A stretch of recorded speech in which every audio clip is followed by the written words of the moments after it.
Welcome everyone to the Town of Greater Napanee regular session of council for the 10th day of December 2024. Just before we get started, I want to remind everyone that this evening's meeting is going to be live streamed and placed on our YouTube channel. So welcome to the folks at home that are watching right now, and welcome to the folks that'll watch it tomorrow morning or the next day or next week. So you'll know where to find it, and we appreciate you watching and listening. So welcome everyone. Having said that, we'll call the meeting to order. We'll start off with our closed session rise and report from closed session this evening. Look for a motion to receive the rise and report of closed session. Moved by Councillor Martin, seconded by Deputy Mayor Calver. If there's no further comments, questions, or concerns, all in favor of that motion? Opposed? Motion's carried. I would like to report in closed session this evening, Council approved the closed session minutes of November 26th and December 3rd, 2024. Received a report regarding agreement negotiations and gave direction to staff, and received a report regarding legal advice and gave direction to staff. Having said that, we'll look for a motion for the adoption of the agenda as presented. Moved by Councillor Shank, second by Councillor Pennell. If there's no further comments, questions, or concerns, all in favor of that motion? Opposed? Motion's carried. Is there any disclosure of pecuniary interest and the general nature thereof? Seeing none. This evening, we have a public meeting under the authority of the Planning Act. We'll look for a motion to convene a public meeting. Moved by Councillor Norrie, seconded by Councillor Martin. If there's no further comments, questions, or concerns, all in favor of that motion? Opposed? Motion's carried. First item on the public meeting this evening is Applicant 1425775 Ontario Inc., Part Lot 25, Concession 6 in the geographic township of Fredericksburgh, Town of Greater Napanee, address 7626 County Road 2, Little Creek Road. And the purpose of this public meeting is to amend the zoning of the subject property from the current split zoning of RU rural and HR Hamlet residential to a uniform RR rural residential zone to facilitate residential development of lands. Before we get started, is there anyone here this evening that would like to speak for or against with respect to this public meeting and this application? Yep. G'day, sir. Welcome. Yep. Come on up, and we'll just get you to identify. And I know that you've probably been here before, but the rules of engagement here is that when you're permitted to talk, you have to hold the talk button and hold it while you're talking. And when you are done talking, you can release the button. And if you don't do that, then I get nasty emails. So I'm going to try and remind you as best I can. Just for the record, sir, we'll just got to get your name for Madam Clerk. Thank you, Mr. Mayor. Through you, my name is Jason Sands, registered professional planner here on behalf of the applicant this evening, and I'm happy to answer any questions that anybody may have. Great. Thank you. Thank you, Mr. Sands. Mr. Nobes, the floor is yours. Thank you, Worship, and through you to Council. So this application and the public meeting associated therewith is related to former approved consent applications related to these this property. One land holding currently, and the applications that were approved would result in the subdivision of 3 new lots created from the single land holding for a total of 4 inclusive of the retained lands. Those applications were approved by the Committee of Adjustment previously, and one of the conditions associated with it was that the lands be rezoned to a uniform or harmonized zoning. Given the split zoning of the existing land holding today, it would result in a number of fragments of portions of the property being zoned partially rural, partially hamlet, partially rural residential. The intention here is to give it a blanket, each property a rural residential zone. So it's very much an administrative procedure. All of the lots to be created meet the frontage and lot area requirements of the zoning bylaw and have the ability to comply with all other provisions of the bylaw. This is really just to clean up the zoning to provide for uniform zoning across each severed parcel. Staff had a number of inquiries come in from neighbors in the vicinity where we provided responses to their comments. One resident who lives in close proximity, Mr. Malcolm Peakman, had written comments during the consent application process which were considered by staff, the CRCA, and the proponent, and were presented to the committee at that time. Mr. Peakman also wrote and inquired about the designation of the area being partially hamlet, as his interpretation was that there was no name for this hamlet in the text of our official plan. However, the schedules designate the easterly half of this property as hamlet. So it's partially in the hamlet, partially in the rural designation, and associated with settlement areas such as hamlets. There's no limit to the number of severances in such settlement areas in the current official plan in effect. So staff provided that response to Mr. Peakman, and he was unable to attend this evening, but I did just want to convey his comments to the committee. So staff are available to answer any questions, but the intent here is ultimately to create a harmonized zoning across the whole land holding prior to the creation of the lots through the issuance of the certificate of official. And there will still be additional conditions to be worked through, predominantly installation of the wells, hydrogeological testing, et cetera. So this is one of a number of items to be crossed off before the lots are actually created legally for conveyance purposes. Great, thanks, Michael. Mr. Sands, is there anything you would like to add before we open the floor, see if council has any questions? Nothing, Mr. Mayor, just Mr. Nobes, I think, addressed everything, including the commentary in which we received at end of day today. But as mentioned, I'm happy to answer anything that might be specifically directed to the proponent as opposed to the staff. Great, thanks. Thank you, sir. Go ahead, Michael. Thank you, Worship. And I did just want to add here. So we undertook notice requirements in accordance with the provisions of the Planning Act. Unfortunately, our mailouts were held up in the strike. So what we did was the normal practice is post on site with a sign and in the mail send notices to neighboring property owners. In this case, those notices got held up, unfortunately. And by the time that we ended up hand delivering notices in mailboxes to neighbors. So by the time that we did that, we wouldn't have met the 20-day notice period as required by the Planning Act. Since we had put them in the mail, we're certainly compliant. It's just that we felt residents wouldn't get those notices until after the strike and think that we were out of compliance. So we went the extra step and did those hand deliveries, but they just didn't meet the same 20-day period. So what we're proposing tonight is hold the public meeting, hear any concerns of the public or council with this application, and come back at the first meeting in January with a recommendation from staff, hopefully giving those neighboring property owners just a little bit more time in case they didn't have a chance to look into this. We did the mail-outs a couple of weeks ago, or the hand deliveries rather, but the Planning Act does require 20 days, so we just felt it was prudent to give a little bit more time, just given the strike. Sounds extremely reasonable to me, Michael. Thank you very much. Is there any questions for Michael? Go ahead, Councilor Pennell. Thank you, Worship, through you. Michael, just talking about this with the mail strike and stuff. Are we covered by just simply putting hand delivering into a mailbox when there might not be any expectation of the homeowner to open up the mailbox because of the strike? Through your Worship, I would say we've done our due diligence in that case. I mean, what we could do in future if the strike were to extend long term is stick it in the door, for example, so it's very much apparent and in their face. But what we did was put the flag up where there was a flag available. Okay, thank you. Thanks. Thank you, Mr. Nobes. Is there any other questions or comments for these gentlemen? Seeing none, thank you very much. We'll move on to the next matter.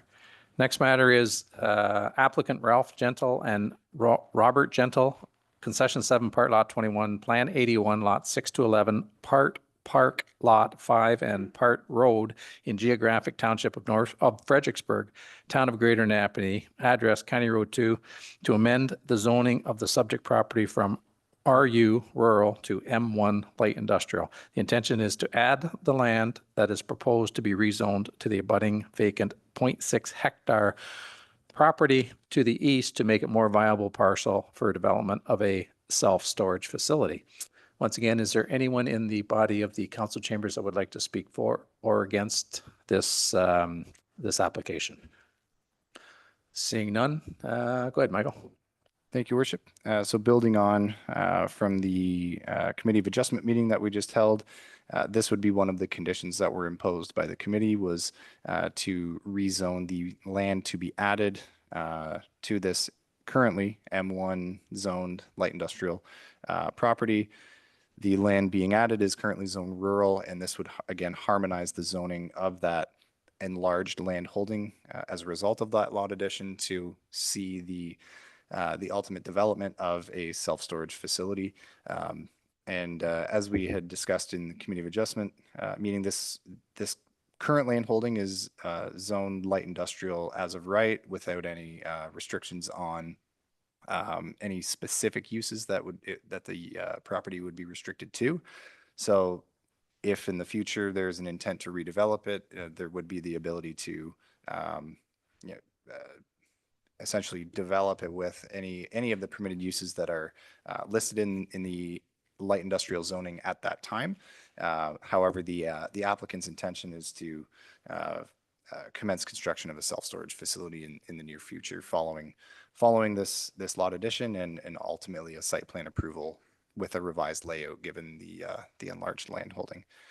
And again, these notices were also held up with the strike, so we did door-to-door delivery, again, slightly after the 20-day requirement, but we are certainly in compliance as we put it in the mail before the 20-day requirement. However, given the strike, we again feel it just be pertinent to give a little bit more flexibility and timing for any residents and neighboring property owners that might not have been able to make this meeting and get any comments in if they were so inclined to do so. So happy to answer any questions. Thanks, Michael. Is there any questions or comments for Michael with respect to this application? Seeing none, thank you very much, Michael. That's all we have under the public meeting. We'll look for a motion to adjourn this evening's public meeting. Moved by Deputy Mayor Calver, seconded by Councillor Martin. If there's no further comments, questions, or concerns, all in favor of that motion? Opposed? Motion's carried. Next up on our agenda, we have a presentation from Mr. Ken Shirtliff, Lennox and Addington Chamber of Commerce. So Ken, come on up, and I see you've got Tim with you. So come on up, gentlemen. I'll give you the sort of the quick Reader's Digest version of how this will work, and then the floor will be yours. So welcome. You'll see a microphone in front of you, and I think our deputy clerk is going to be able to flip the slides for you so that we can follow along. When you're going to be given an opportunity to do your presentation, you have to hold the button on the right-hand side of the microphone that says talk, and you have to hold the button down while you're talking. And when you're done talking, you can release the button. And like I say, if we don't do that, then the folks at home can't hear the important stuff they want to say, and we want to make sure that they hear that. So welcome again, and whenever you're ready, the floor will be yours. Thank you, Your Worship and Council, for hearing our proposal tonight.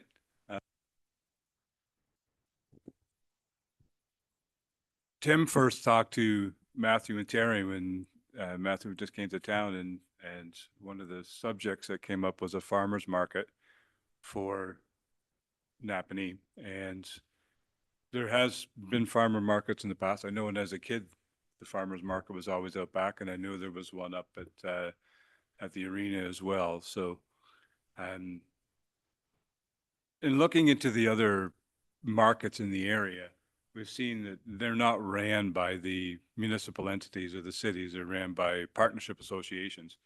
And I think that's is the best way to go. And I believe that the chamber is in a good position to be able to facilitate that for the town, to help business and commerce, which is what we do, but also to help with some of the tourism aspect of our town hall. It is the beauty spot of the town of Napanee, and it should be presented that way and make sure as many people as possible can see it. So, see if I can go the right direction. Yeah, just have to point on the other side there.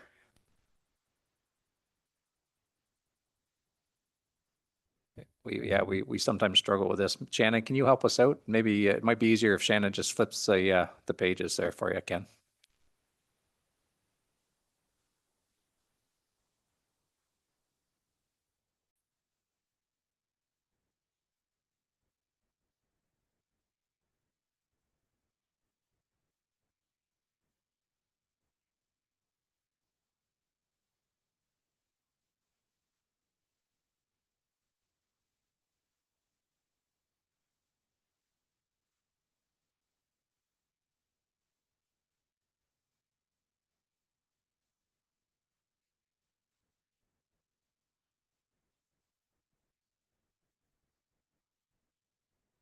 Can we have you move on to the next slide, please?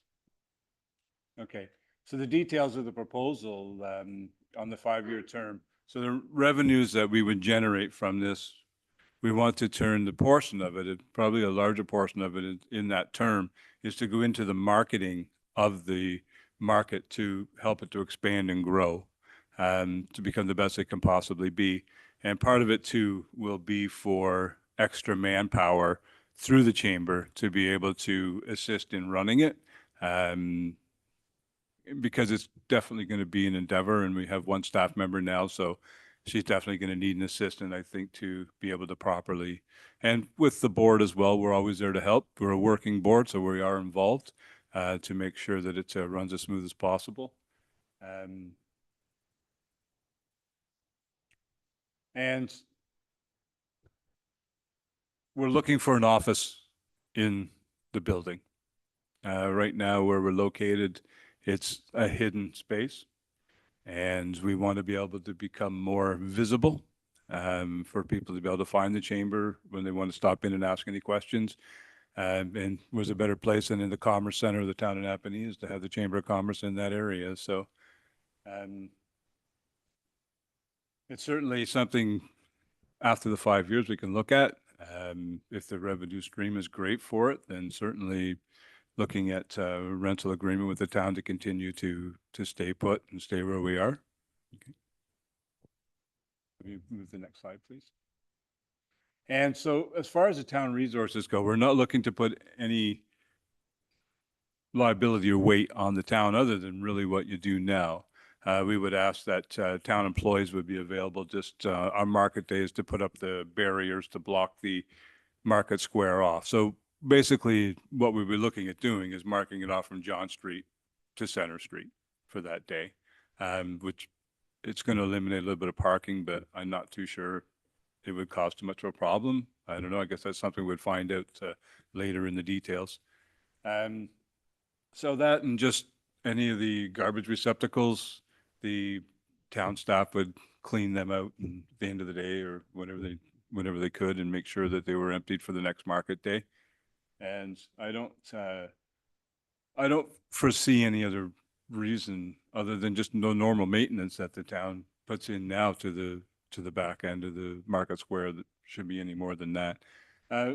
We would also too be more than happy. We would like to extend it not just on market days, but if there's any other organizations that wish to host an event there, we would be more than happy and willing and want to be able to talk to the people, start the application with the process with the town, which would sort of take some of the weight off the town employees, and then we'd sort of liaison in between and be able to pass the information out of the town. And I mean, it's going to take some time for sure for us to learn everything that we need to do so that we don't have to keep asking you a million questions, but it could just make it easier in the end for that. And we could also help to promote more use of the back area for festivals. I know in the past it's been, they've had chili fests in there, and I know when they had the downtown shopping parties, they would have a fire there and have hot chocolate and everybody to come through. And, you know, we're more than happy to facilitate that and maybe even increase as much as we can. Can I go to the next slide, please? So that's the area there. Basically, we're looking for right from the back of Town Hall right down to Center Street to be able to use for those days. I mean, basically, it just has to be blocked off because you can't have cars coming through a market day, so it has to be the whole thing. And if it does grow well enough, then we could also move more booths up the sides as well. Okay, can we move to the next one? The only, what we'd ask is and I believe it is already exists in the infrastructure, is just in the center of the median, right out the back door. I believe there's power allocated to those spaces already. So because some of the vendors who may come may require power, because some of them do like an artisan food type of thing for that. So, okay, can I move to the next one, please? That's it. So that's it. That's the end of it. So we just hope that that council can see that we are really serious about doing this. The chamber has really changed over the last 4 or 5 years, and we've really grown. And this is good for us, and it's good for the town.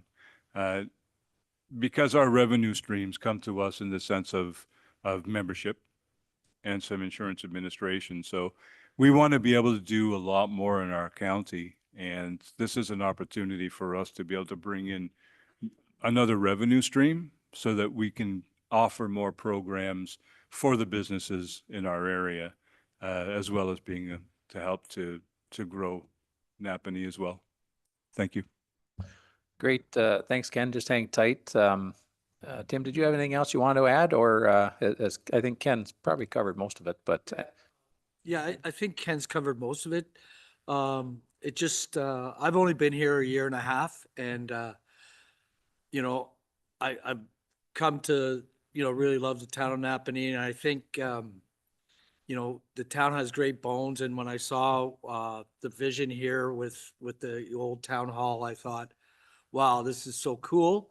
And, you know, it just seemed to me like a farmer's market would be a great addition and a great reason for people to come into town, not just from Napanee, but, you know, whether they come down in from Tyendinaga or north of us, or come in back in from Loyalist Township, or come up from Picton. I think it brings another reason to bring people and money into town. And I think we all benefit from that. thanks, Tim. Yeah, I agree. Just hang tight. We'll see if council has any questions. I think there'll be a few questions. And I just want to remind people at home is that we do have a staff report once we get through the deputations and presentations this evening that will address this. So we may have more conversations there, but just hang tight. Councillor Martin. Thank you, Mayor. Ken, I'm certainly in favor of a farmer's market coming back. I think a lot of people are here in town. I got a couple of concerns though. The afterthought of the farmer's market, and then you've got other events. I'm not so sure the town will want to give up full control of all events taking place in the town hall or outside the town hall. So that part of it, but I mean, I'd be in favor of the town certainly continuing talks with the chamber for sure, because it's a good idea, and we do need a farmer's market, and that might be the answer, to have the chamber do the farmer's market. One other thing I have, and maybe you could comment on, is the office space you want. So the office space you don't want just for the day that the farmer's market is on. You want it 7 days a week, 24 hours a day. Is that what you're looking for? Well, to answer your first question, we're not looking to take control over the market. Anything that would happen back there would have to be sanctioned by the town. Okay, all we're going to be is sort of, in a sense, is a bit of a liaison to people come to us with special events they would like to hold in that area that we can discuss with them, because we might be able to assist them in it. But it would certainly be, the final decision would be left to the town as to whether or not they felt that it fit the standards of the town to have that at that time. But the time frames, so what I would like to have is maybe a market day that matches a market on either side of us, because there is a trend of people who travel to markets. So if we could have one day that was the same as the others, and perhaps another day, maybe a Saturday or Sunday as well. So it would just be a couple of days a week, maybe 3. I mean, that part of the planning still needs to be discussed. But so we might be maybe looking at a Wednesday and a Sunday, or a Tuesday, Wednesday, Sunday, that type of thing. But certainly that will come up in the planning at the end. Yep, go ahead, Bill. The office space, are you talking about The main floor or the upper floor here? One of the back offices right at the back door on the ground floor. On the main floor? Yeah, that way Okay. we'll be in attendance. We'll be there all the time, but on the market days, we'll be there for any of the vendors have any questions, and then we'll be able there to assist them as well. Because I'm not so sure that all the plans are complete, what we're going to use the downstairs floor for. That's why I'm asking you if like an upper floor office would suffice, or it has to be on the ground floor. Yes, definitely on the ground floor. At the back, I don't know what your plans are for it either as well. I don't know how it would look at the end because I haven't seen the plans, but if something can certainly be done for us that way, I think it would be the best place for us to be. Not just on market day, but any day, because we do want to be visible. We want to be seen, and we want people to be able to come to our office to ask us questions. I do know when the chamber office was actually down where the Napanee Foundation is now, we used to have people who would come in and get maps and brochures and ask us questions. And it's just right now we're not in a space where people can find us easily. So, Thanks, Ken. Thanks, Councillor Martin. Is there any other, go ahead, Councillor Shank, then I'll go to Councillor Pennell. I think this is, I think it's a great idea to have partnerships within the municipality and with the chamber. We don't have a tourism booth anymore. That's the number one thing. This will encompass that. There's a lot of questions that of course need to be ironed out because as soon as you close both sides, there's other businesses besides the market square. They're going to say, hey, come on, nobody can get to my business now. So there's going to be a lot of other discussions, but I'm 100% in support of this because this can add on to it and what works, what doesn't work, and nothing better than having a chamber along your side. But the SL team in the tutelage of Matthew, that they can go ahead and go in with discussions and say what works, what doesn't work. These are our areas of concern. You know what I mean? Do we have toilets on the first floor? There's going to be some construction there. There's a lot of things that need to be discussed.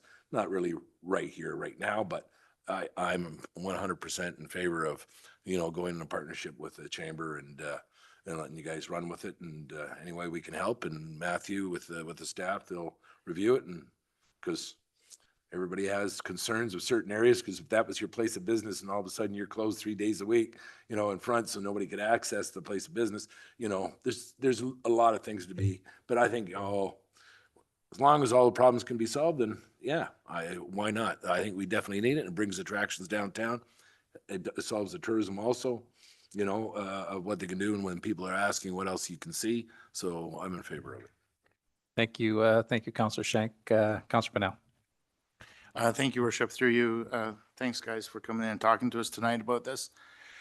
You might have seen that the Market Square Committee had made a recommendation to council, which council did adopt, that a farmer's market be held at Market Square, and that third party run this. So that has already been approved by council. My concerns tonight is that you're coming in and asking, and I know there's future talks to be had for a 5-year agreement, but we haven't even put the call out to other organizations to see what other interests there would be from what what council has adopted. So that's a concern for me of entering into a 5-year deal without seeing if there's any other interesting parties. The other problem that I have is with the office space downstairs. As council has also directed to have renovations be done, get rid of some hazmat materials that are down there, install some bathrooms and stuff like this, but also maintain that area as a flex space. And we have had some other organizations contact the Market Square Committee to ask for permit spots in this building, and we've turned them down. So that's an issue as well that we'd have to deal with. A concern of having your chambers, by the sounds of it, would be here full time, which you do other chamber business other than just the Market Square, would be a concern for myself that eventually you would grow and take over the downstairs area, which is a concern because of the of what council thoughts are of having that space. So great ideas. I'd like to continue the conversation. But I do have those concerns of going out to the public and seeing if there's other people that are interested, but definitely the office space is a huge concern. Thank you. Thank you, Councillor Pennell. Deputy Mayor Calver. Thank you, Your Worship. I have to echo Councillor Pennell there on that one. Everything sounds great up to the lease or the office space down below. We have no idea what's really going to take place for sure. I mean, we've got renovations planned that we want to do, so on and so forth. I would hate to commit to anything right there, right now. Also, there's other events that are looking at using this area, and I want to know, how that would take in effect. If we give the 5-year rights to the chamber, is that going to affect other events that are booked? I think the whole idea is fabulous. These guys come up with something great. Don't get me wrong. I just think we need to do some little bit more work looking in at it. I also see where you want the town to carry the insurance as well, and that's something we need to take another look at as well. But the whole concept is a great idea. And thank you very much for your presentation. Thank you, Deputy Mayor Calver. Is there any other comments or questions for these gentlemen? Councillor Hicks. Thank you, through you, Your Worship. Thanks for coming in. There's a lot of people going, see, I told you we needed a farmer's market, those that are watching tonight or that have looked at the agenda. And I've pointed a few people to tune in. I'm going to go a little bit the other way. I'm not totally against the use of the office space. And I know this is going to be something that's going to come up later on the agenda, but here's my reason. To have somebody in the building 5 days a week during business hours, that's a bonus. And the town's not paying the staff. And who better to direct people in the county or that are visiting the urban center of Lennox and Addington County to give them direction, give them tips, this sort of thing. People that come in by boat during the week aren't walking up to 99 Advance, but they will walk up to downtown and shop around. The other thing, and I do know where Councillor Pennell is coming from on other operators or people being given an opportunity to bid on this, but I'd be willing to bet the majority of businesses in the urban core of Napanee are members of the Chamber of Commerce, and who better to smooth those waters and present things in such a light, like this isn't going to take away business. Look at all the foot traffic that's going to be walking right past your door that wasn't there a year ago. So I see some positives here, and it's definitely, I think, something worth pursuing. And the call has been put out before, and you are the first ones to actually come with a presentation to council and say, we're interested in this. There's all kinds of people out there running markets, and none of them have stepped up. So sometimes first come, first serve, I guess. Thank you. Thank you, Councillor Hicks. Is there any other questions or comments for Tim or Ken? Councillor Shank. Like I said, we're going to enter in negotiations and discussions. All right. There's nothing better to have a Chamber of Commerce that's in the business for businesses. Number one is if you go downtown Belleville, the concerns that are there and the vacancies and everything else, the way the economy is and stuff like this, we have to go ahead, and if it's your business is like a tree, if it's not growing, it's dying. So therefore, the downtown, of any way we can help the downtown and the downtown core, all right, in their business and with tourism and with other things, any way possible to do it, and with them being in the business for their chamber. So let's negotiate it. Let's take a look, see what the problems are, and we'll solve the problems, and let's make it work. That's all I'm saying. So it's one step of it, but you got the foot in the door. Let's go ahead and see if we can go ahead. And after a while, then you'll run. Because there's other things that I'd love to have with the market, with that roof, like I said, with the Belleville market, the way they have with that wooden structure over top, to have your produce in the shade. There's other things you could do, makes it more appealable. So what we've done here with the painting and with the other stuff down here, it's just going to attract more people down here. So when they want to go ahead and do their shopping also, it'll add, with the walkway and other things to improve that town. So we got a beautiful town. Let's just make it a little bit better. So that's why, guys. Thanks, Councillor Schenk. We appreciate that.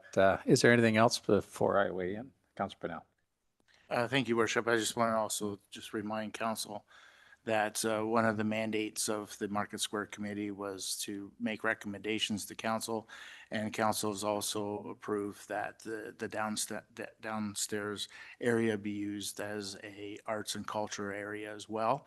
So how we would have to look deeper into this, as well as having another tenant, if you will, the chambers being a tenant in the building full-time, where there would be other events happening throughout the building as well. So that's one thing that we have to keep in mind as well. Thanks.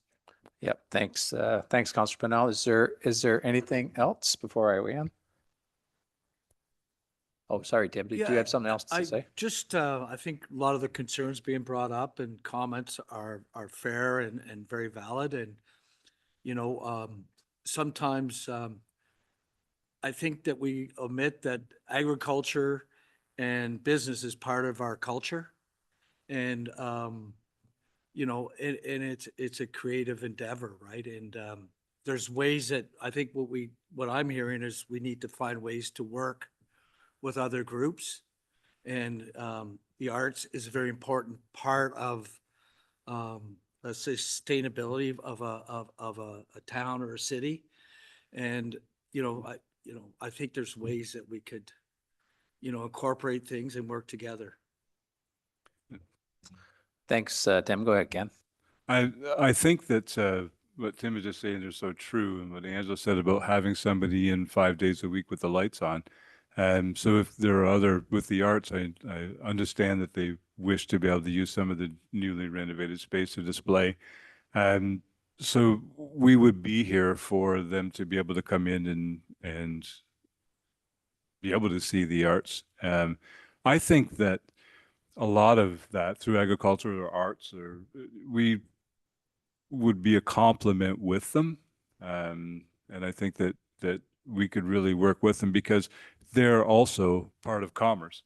These people who are creating these arts are doing it for a living, and that makes them a business, and that makes them our business as well. So we just want to be able to work with the town and work with all the organizations who want to be able to use the space in the center once it's done, and be able to help the town as much as we can to take some of the pressure of staff off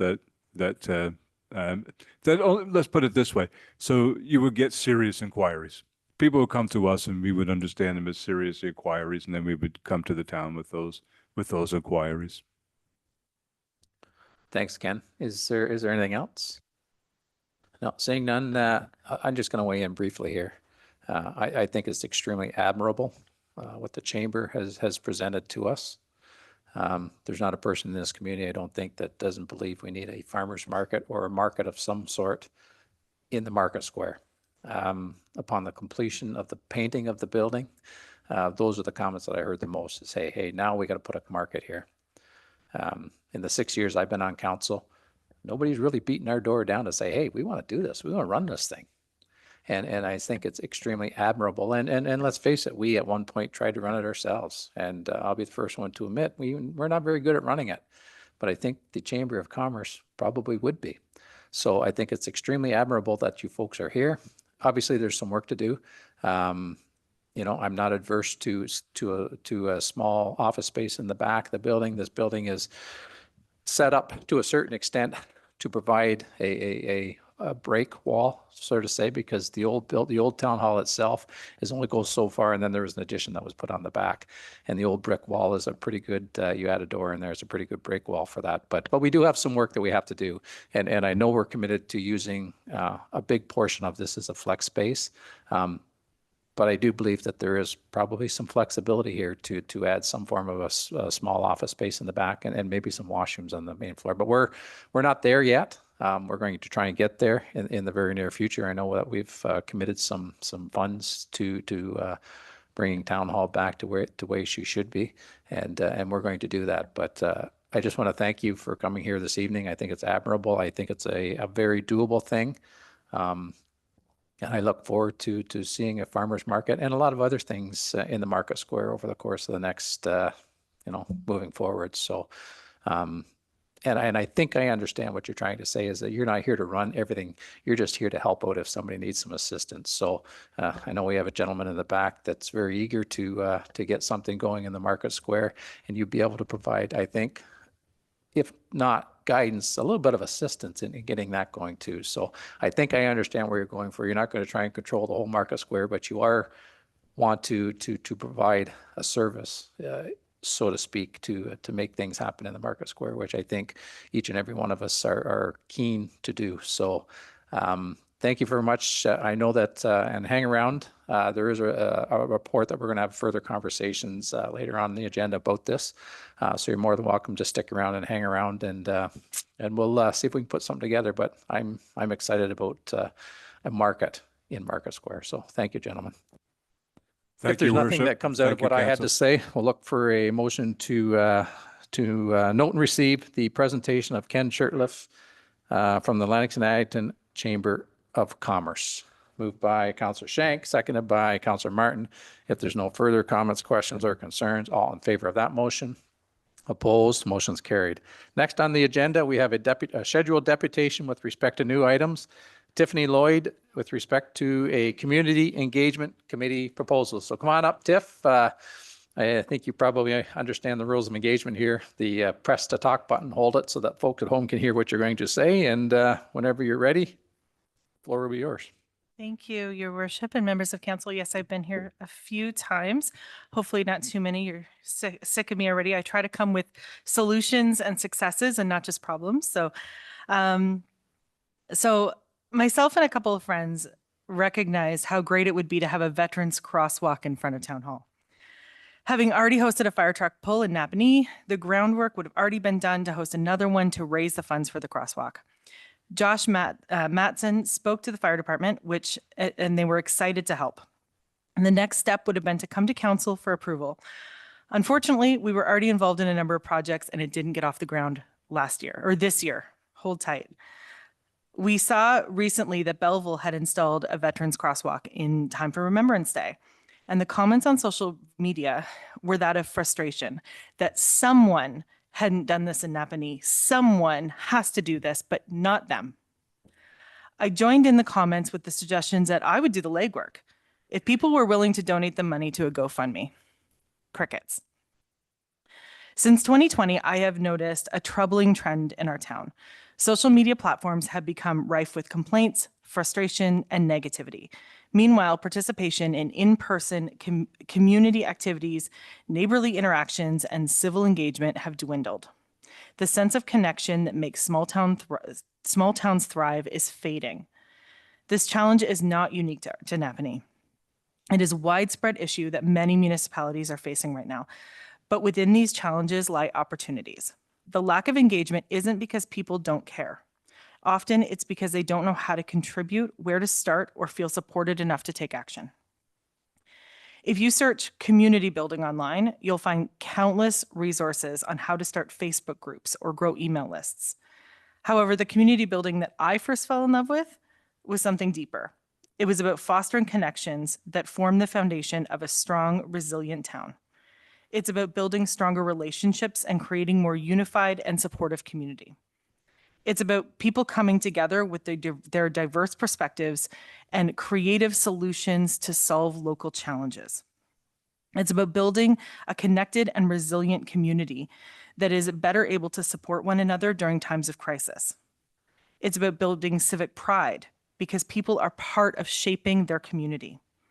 It's about creating a core group of proactive, optimistic individuals who can lead by example and inspire others. With that in mind, I propose the creation of a community engagement committee of council.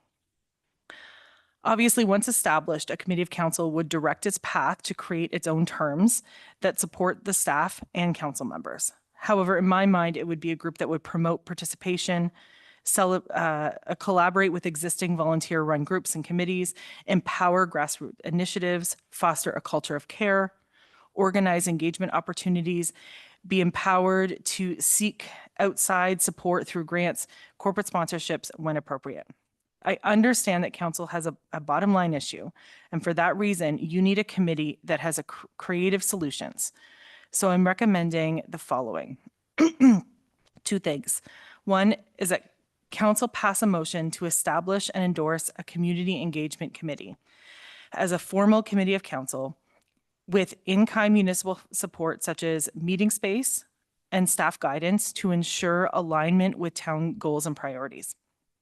And number two, that the town amends its advisory committee bylaw to allow committees, to identify and apply for grants, secure corporate sponsorships, or fundraise, subject to council's review and approval always. This ensures that committees can access essential resources responsibly and transparently without imposing undue costs onto the municipality. We cannot afford not to use every resource available. It's time to improve public perception and build stronger community bonds. It's time to turn strangers into neighbors and create a resilient and connected town. Our town has incredible potential. We have the people, the ideas, and the passion to make it thrive. We need a structure to channel that energy. By creating a community engagement committee, we can turn complaints into action, foster a culture of connection, and ensure our community is united and resilient for years to come. I want to make two notes. And one is I will be back to make the request, to request permission for that Veterans Crosswalk. That is not off the table yet. And I know I started that with a bit of a complaint about the online, but we will be back for that and move forward with that fundraiser. And I'm confident we have adequate support. And my second note is that by putting this committee of council out into the universe and putting it through forward a deputation request, I've had a number of comments from incredible people across every corner of this community, both with geographically, but also in different sectors that are very interested in this committee and want to be part of it. So with that, thank you, Your Worship, for considering this. Great, thanks, Tiffany. Just hang tight. We'll see if council has any questions with respect to your presentation. Councilor Martin. Thank you, Mayor. Tiffany, thank you for that. Strangely enough, Councillor Nora and myself have had conversations down at the Legion about the very thing you're talking about. I don't know if you've discussed it with any Legion members or not, but just about a month or so ago, we were exactly the same thing. So I'm definitely in favor of something like that out there that we can do for the members of the military for sure. The committee thing, we're still in the middle of a review of our committees right now, and I'm just wondering, like, if the committee you're talking about is not going to almost shadow another committee as well. So I think our CAO may want to comment on the committee situation, but it's not a bad idea. It's a good thing. I like what you're talking about. Certainly like the remembrance idea out front here of the town hall. Thanks, Tiffany. Thanks, Councilor Martin. And yeah, you're heading in a direction I think we're going to head to, but we'll see if there's any comments or questions with respect to Tiffany's, and then we'll get some guidance or some direction to or from Mr. Grant. So, Councilor Hicks. Thank you. Through you, Your Worship. Ah, Tiffany, thank you. I've been having a lot of conversations with a lot of people as well. And when I read through your delegation, which you tweaked a little in the middle, you threw me off there. I don't see this, and this is just my perception and my understanding, I don't see this as shadowing another committee. I see this as being a committee made up mainly of community members. So those positive, energetic, optimistic people who actually want to roll up their sleeves and do something tangible, and pulling from the existing committees that we already have. So you've got the community engagement, and that is the key word here, is engagement. You want to engage the community. The arts and culture. Music by the River, they want to expand it. So they come to the end. So that community engagement. Who else is interested in working on this? Like, can we pull more volunteers in?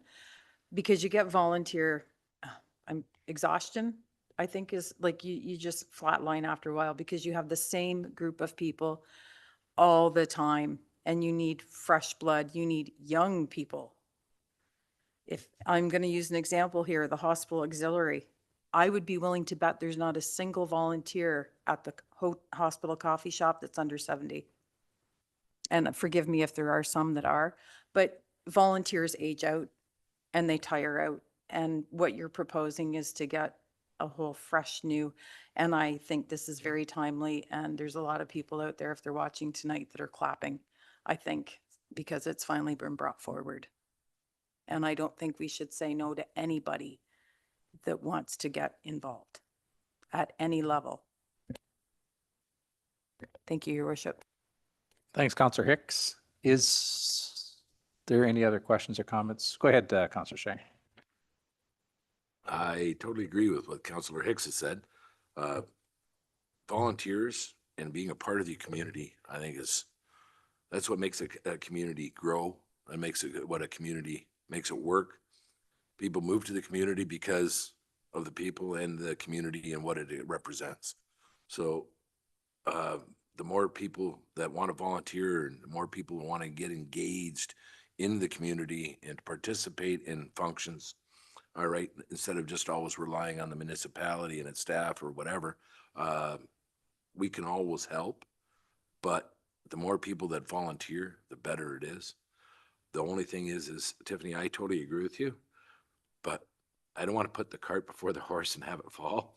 Like, how much would it cost just to do the Veterans Crosswalk? You know what I mean? Like I'd be the first one to say, like, you know what, everybody on council put up $100, find out what it is. There you go. You get it done. Have a nice day.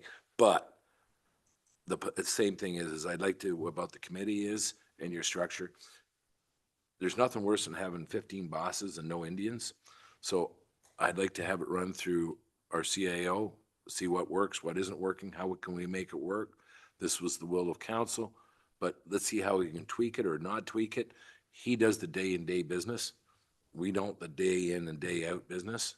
So I'd like just to have the CAO and their SLT team review it, see what can do and what we can't do it, because I want to start in the right direction instead of not knowing which direction we're actually going. But the concept of what you're trying to do, I totally 100% support.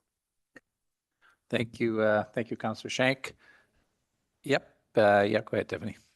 So I actually just want to speak to two parts of that. One, I understood the timing of coming to council before, while you were talking about committees of council. So I was hoping to get in under the wire there.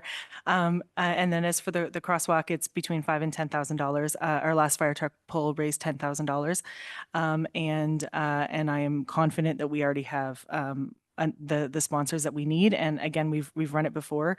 And so this will be easy peasy for us. And I'm not here for that right now. I will be back though, because I do want to work with the Legion and work with the fire department and have that ready to go before next Remembrance Day. But that was actually what prompted me understanding that there was a big need in this community, and I could have griped and complained, but I needed to find a solution.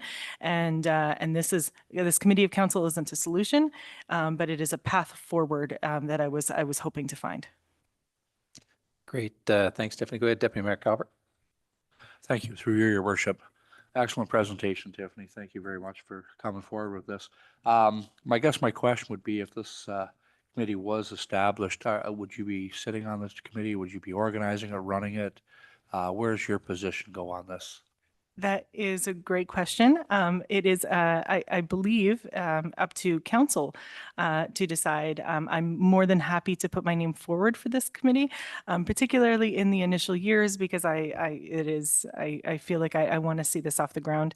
However, that is in the hands of council.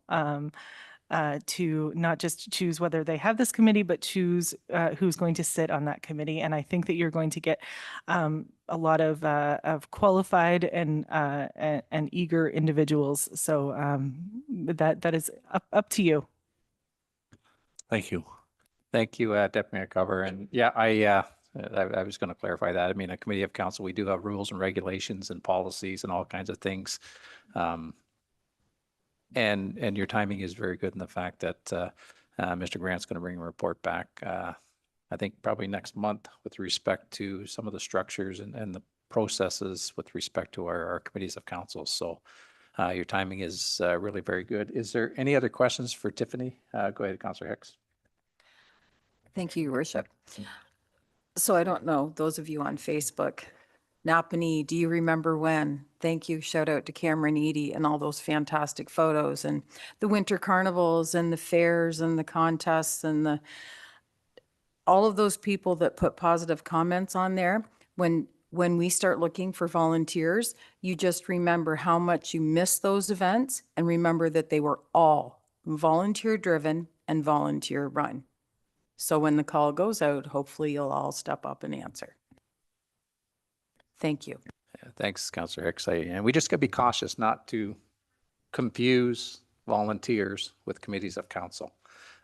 We're kind of getting into a gray area where volunteers aren't necessarily, there's all kinds of volunteers out in this community that want to volunteer to run things, to do things. And it is admirable. And we as a municipality cannot operate or be functional without the people that are volunteering their time and their effort. In a lot of cases, their money to do these things. But we just got to be cautious not to complicate the fact that volunteers and committees of council are, I mean, we have a number of committee councils now that each and every one of the members on those committees of council are volunteers. They're not getting paid. They're committing their time and their effort and their expertise, so to say, to conduct business for the municipality. So before we look for a motion, is there any other questions of Tiffany that we have this evening? And I think, Tiffany, you see where we're going to go with this, I think, as well. We'll receive your deputation as a very good deputation. I think we're going to send it back to Mr. Grant because we're expecting to see a more robust report with respect to the committees that we do currently have. And we can have him assess the things that you said this evening and the needs of the municipality with respect to creating another committee of council. So if there's nothing else and there's nothing else that came from what I had to say, we will look for a motion. I'll suggest that we note and receive the deputation of Tiffany Lloyd and further that council direct staff to include the proposal in the next report regarding advisory committees for further considerations. Does that make sense? Moved by Councillor Norrie, seconded by Councillor Martin. Is there any further comments, questions, or concerns with respect to the deputation or the things we heard this evening? Seeing none, all in favor of the motion? Opposed, motion is carried. Thanks, Tiff. Job well done. And I think you've brought up some very valid points, so thank you. Next on our agenda is deputations items on the agenda. I don't believe we have any. Unfinished business. I don't believe, Madam Clerk, we have any unfinished business. And after that, we have our administrative consent agenda. We'll start off with the council minutes, regular session of council, November 26, 2024, and the special session of council, December 3rd, 2024. Is there anything in those minutes that anyone would like to talk about or to have a conversation with? Seeing none. Committee minutes, Municipal Heritage Committee. Is there anything in those minutes? And I believe Councillor Martin would like to speak to that. So whenever you're ready, Bill, go ahead. Thank you, Mayor. Yes, tonight I wanted to expand a little bit on the minutes and highlight a couple of things. First of all, I wanted to thank Mr. Grant for participating in our last committee meeting. The members were more than happy to meet the man behind the title. So I think it went well that night. So it was, we appreciated you attending that. I also want to thank Jane Lovell and the Adolphustown Fredericksburgh Historical Society for spearheading the township signs.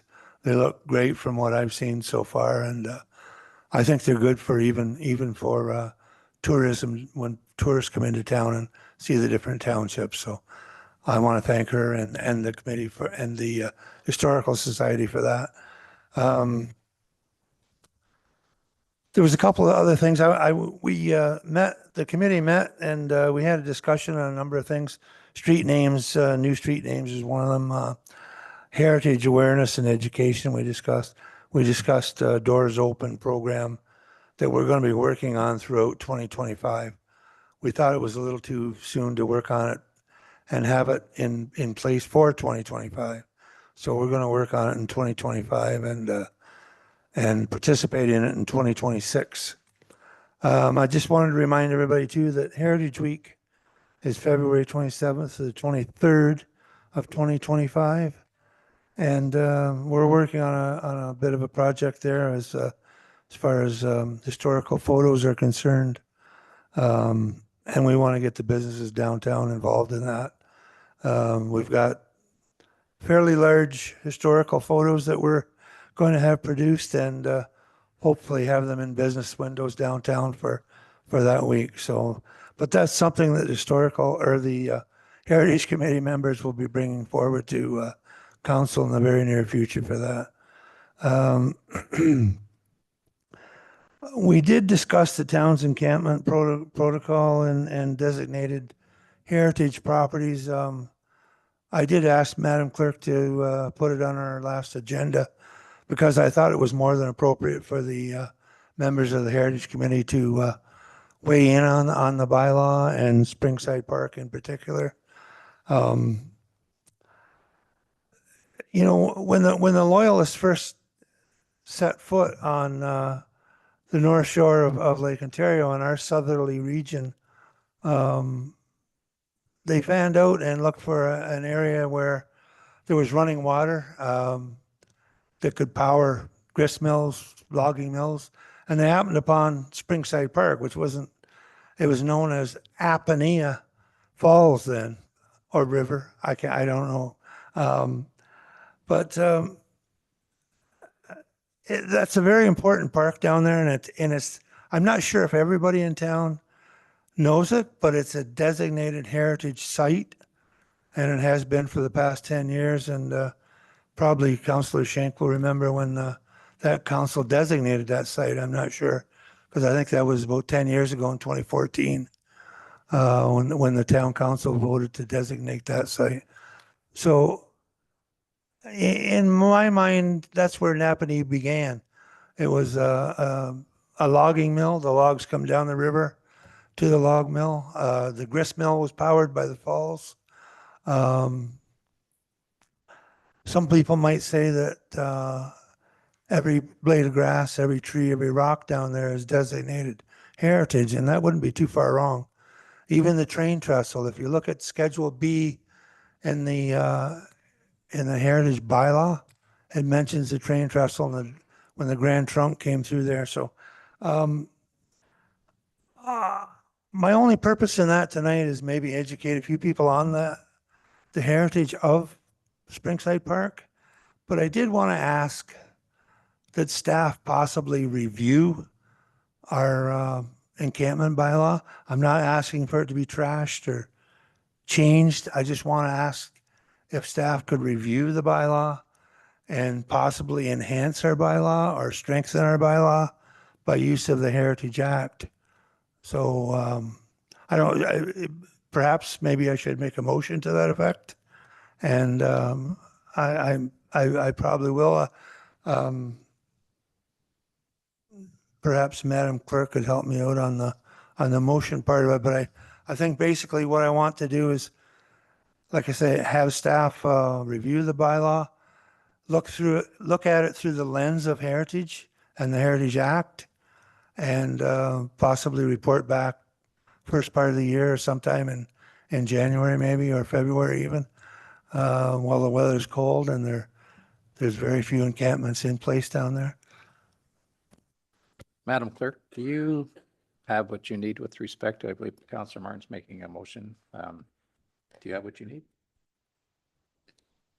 Through your worship, I do. I would also just note that staff are aware that the province has made an announcement that there's likely some legislation coming forward very soon that may also impact our bylaw. So it is already fully our intention to review that bylaw and be reporting back to council in January. So we can certainly include the heritage aspect in that review as well, but it is definitely already on our work plan to be doing that as soon as we know what this new legislation entails. And from what I understand, that new legislation is moving fairly quickly through government, and it may see the light of day very, very soon, from what I understand, Bill. So with respect to your motion, where did you want to go with it? Did you want to make the motion to review it? I mean, I think staff are going to review it anyways, but Well, perhaps with the aspect of looking at it through, like I say, through the lens of the Heritage Act. I realize the province is making some changes that may impact our bylaw. And I just want to make Heritage as part of that review, even though you're already presently contemplating a review, if we could at least include the heritage aspect of Springside Park in that review. I guess that's where I'm coming from on that. Whether you want a motion on it, yeah. I'm confident Madam Clerk will do that anyways, actually. As am I, but Mr. Grant. Thank you, through you, Mr. Mayor. I think a motion would be useful in this, just to ensure that staff includes the implications of heritage designations and the Heritage Act in its review, which will come early in the new year, necessitated by new legislation from the provincial government. I do have a draft motion. Madam Clerk, do you have what you need? And if you do, Yeah. then let's review it for Councillor Martin. So through your worship, I believe the motion proposed by Councillor Martin is that council direct staff to review the encampment protocol through the lens of the Heritage Act, particularly as it applies to Springside Park as a designated heritage property. That sounds wonderful. Thank you. Motion on the floor by Councillor Martin, seconded by Councillor Norrie. Is there any other comments, questions, or concerns with respect to the motion that's on the floor? Seeing none. All in favor of the motion? Opposed? Motion's carried. Thanks, thanks, Bill. Thank you. Appreciate it, Mayor. And I guess I'll just clarify a little bit. The legislation that the provincial government is suggesting or working on, I guess it's not to replace our bylaw, but it's to supplement what we have with respect to encampments in the parks. So I'm quite eager to see what it is. I'm encouraged that our provincial partners have recognized that small municipalities such as Greater Napanee need some assistance with this, and I'm encouraged and excited to see how it plays out. So in any event, did you have anything else, Bill, with respect to the Heritage Committee, or no? Sorry, no, that's the end of my subject on the Heritage minutes and Heritage report to council. Thank you. Great, thanks. Next is correspondence for information items dated December 10th, 2024. I know that we've received those items. Is there anything there anyone would like to talk about? Go ahead, Councillor Hicks. Thank you, Worship. I'd like to pull item 14, Township of McGarry, and that would be regarding the provincial land transfer tax GST to municipalities for sustainable infrastructure funding, and I will be making a motion to endorse that. Yeah, thank you, Councillor Hicks. Did you want to elaborate at all on that piece of legislature, or did you just want to make a motion to note, receive, and support? I'll assume that everyone has read it, and I will proceed with the motion now. That Council of the Town of Greater Napanee supports the motion calling on the province to redistribute part of the land transfer tax and the federal government to share a portion of the GST on new home sales with municipalities to support sustainable infrastructure funding for communities. Great, Councillor Hicks. Thank you very much. Is there a seconder? Deputy Mayor Calver. Is there any conversations anyone wants to have with respect to supporting this correspondence? Seeing none, we'll call for the vote. All in favor of the motion that's on the floor? Opposed? Motion's carried. Is there anything else anyone would like to remove from those correspondence and have a conversation about? Seeing none and moving on. Next up is update on timing of utilities budget. Is there anything in that report that anyone would like to have a conversation about or bring to anyone's attention? Seeing none. Having said that, we'll look for a motion that council consent to the approval of the following routine items: that the minutes of the regular session of council dated November 26, 2024, and the special session of council dated December 3rd, 2024 be adopted as presented, that the Municipal Heritage Committee draft minutes of November 28, 2024 be received for information, that the correspondence for information items dated December 10th, 2024 be received, save and accept the item that Councillor Hicks has removed, and that council receive for information the update on timing utilities budget report. Moved by Councillor Shank, seconded by Councillor Hicks. If there's no further comments, questions, or concerns, all in favor of that motion? Opposed? Motion's carried. Next up, items for consideration. Market Square Farmers Market Partnership. And Mr. Grant, you're going to speak to that?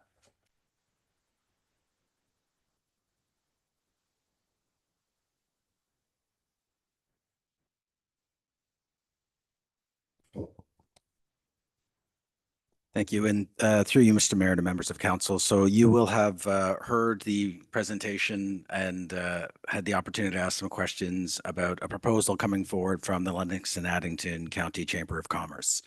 In a series of discussions, they have indicated an interest in operating a farmer's market here at Market Square. As mentioned by members of council, this is in line with recommendations from the Market Square Advisory Committee to have a market. What this report is seeking authorization to do is to engage in discussions on behalf of the town, on behalf of council, to develop a proposal, an operating agreement. My expectation and anticipation in that would be we would seek to find clarity and answers related to things such as insurance, things such as parking and impact on nearby businesses and what their perspective on it would be. We would explore timing as it relates to the remediation of Market Square. What would that timing look like? Is there interim measures that would be required? We would explore, the concept of office space. What would that look like? Would there be rent required? And I do know that in a motion passed in October, council did reference seeking cost recovery as a benchmark. Doesn't mean that's specifically what has to happen, but that's the starting point. So we would explore those conversations. What would it look like in terms of if there was office space, how would that use of space complement or interact with the intended use of the space more generally, which is an arts and culture hub, a flex space, if you will. So how to make sure that if that was brought forward for council's consideration, you could be confident that it would not impact or conflict with the facility's intended use. So seeking authorization from council to begin those conversations. And my intention would be at the conclusion of conversations with the Chamber of Commerce to come forward with a proposed operating agreement for your consideration and approval. With that, I'm happy to answer any questions. Thank you, Mr. Grant. Is there any questions or comments with respect to Mr. Grant's report or his presentation before council? Councillor Norrie. Something just popped in my mind. I'm sorry to jump. Why does it have to be in the main floor of the office? What's wrong with the old lunchroom and there's two washrooms down there and block off the hallway past it? They go down 4 stairs instead of up 4 stairs. Would that not work? And that way it wouldn't be in the way of any construction. Anyway, something for you and your team to think about. Because right now it's just a storage room down there. Through you, Mr. Mayor, I'm certainly happy to explore all aspects of the facility as it relates to the use of office space and its intended use. My intention would be to get a better understanding not only of how that would support activities of Market Square, but if there's any broader use that was intended or anticipated, how location and ability would lend itself to carrying out those activities. Deputy Mayor Calvert. Through your worship. We're looking at office space here. We've got a building across the road here that might even be something that could be utilized. Just food for thought, and you know, we can do something with the cost recovery for sure. But I mean, that's the building across the road's got connections here, generator, so on and so forth. So might be cost savings down the road. Just my thought. Thank you, Deputy Mayor Carver. Councillor Hicks. Through you, your worship.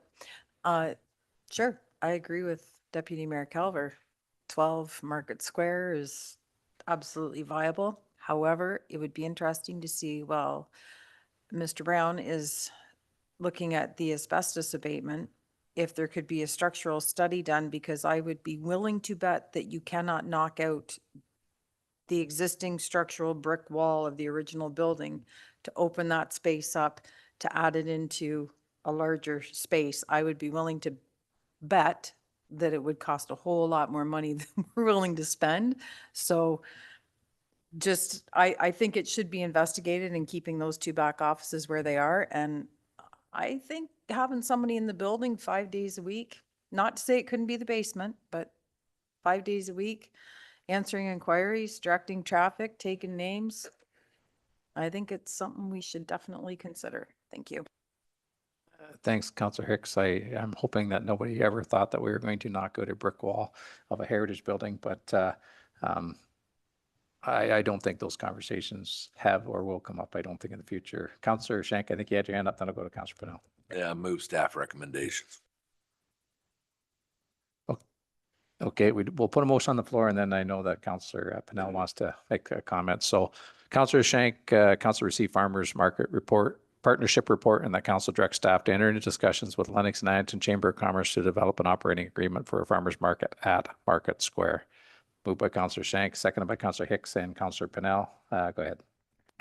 Thank you, Worship.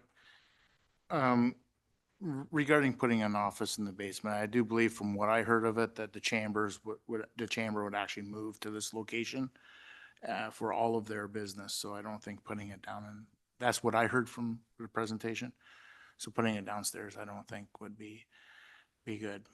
My issue is that since council has agreed to have the farmer's market ran by a third party here at Market Square, we haven't put a call out to anybody else to submit their interest.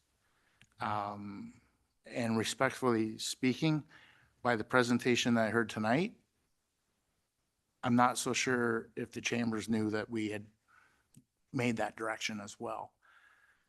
And it was just a timing thing. So I think that before we go too much farther, I have no issues with entering into talks with the chamber, but I do believe that we should put a call out to see if there's any other interesting bodies, organizations that would like to maybe put in an application as well. To enter into, as a proposal, but just thinking out loud, of entering into a 5-year deal is huge for a commitment like this without going out and seeing if there's anybody else interested. We most certainly would not make a major purchase for the town without going in and doing our due diligence. And I think by doing our due diligence is needed in this case as well. It may end up being them, but we don't know if there's anybody else that's interested as well. Thank you, Councillor Pennell. Yeah,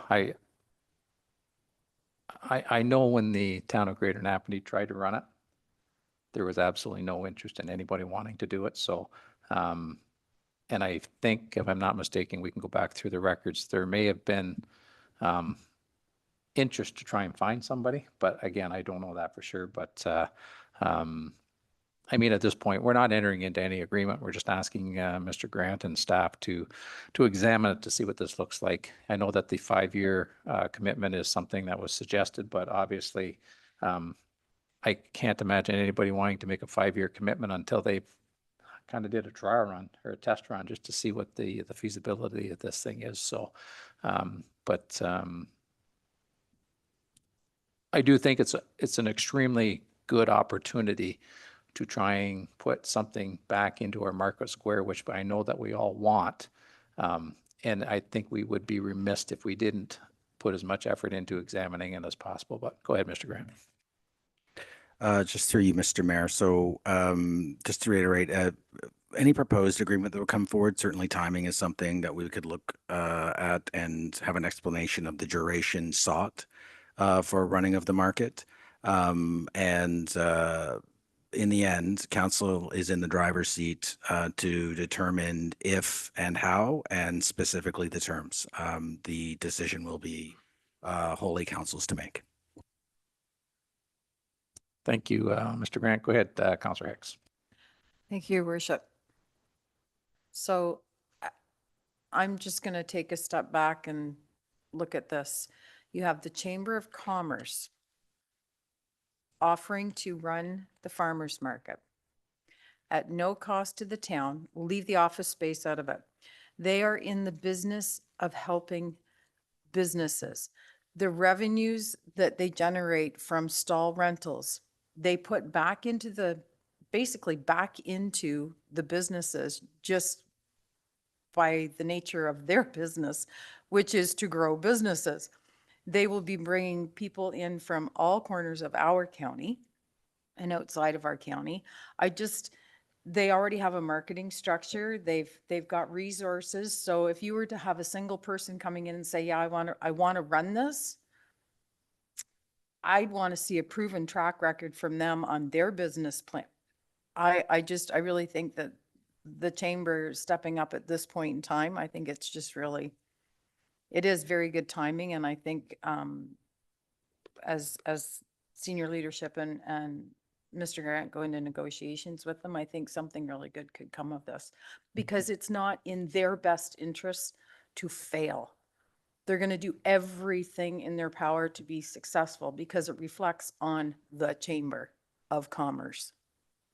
That's how I'm looking at it. Go ahead, Councillor Shank. It's the last thing I'll say about it, but can somebody tell me what we do for economic development in this municipality? So as a municipality yourselves, besides the county, all right, take the county out of the position. So you spend $20,000 for the Bay Quinte for tourism. All right. So here's the Chamber of Commerce that's come to us and went ahead and said, hey guys, I think we can help out. So let's let Matthew run with them, see what we can do, what they can't do. And here's your economic development. You could have tourism right there through that. We used to have a tourism booth at one time. So we have to be a little bit progressive here and see what we can do and what we can't do. And I haven't seen anybody else running in our door trying to run anything. But all I'm saying is let's look at it and let's just see what you could do and go from there. Thank you, Councillor Shank.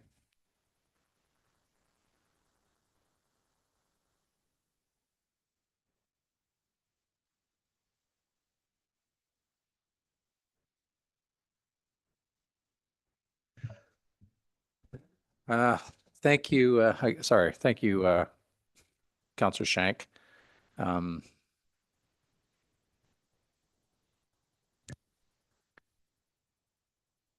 I think we would be remiss if we didn't look at this. We last fall had a gentleman who was here tonight decided that he wanted to try and run a barbecue contest. We encouraged him. We didn't deter him. We didn't ask to go out to see if anybody else wanted to run a barbecue contest.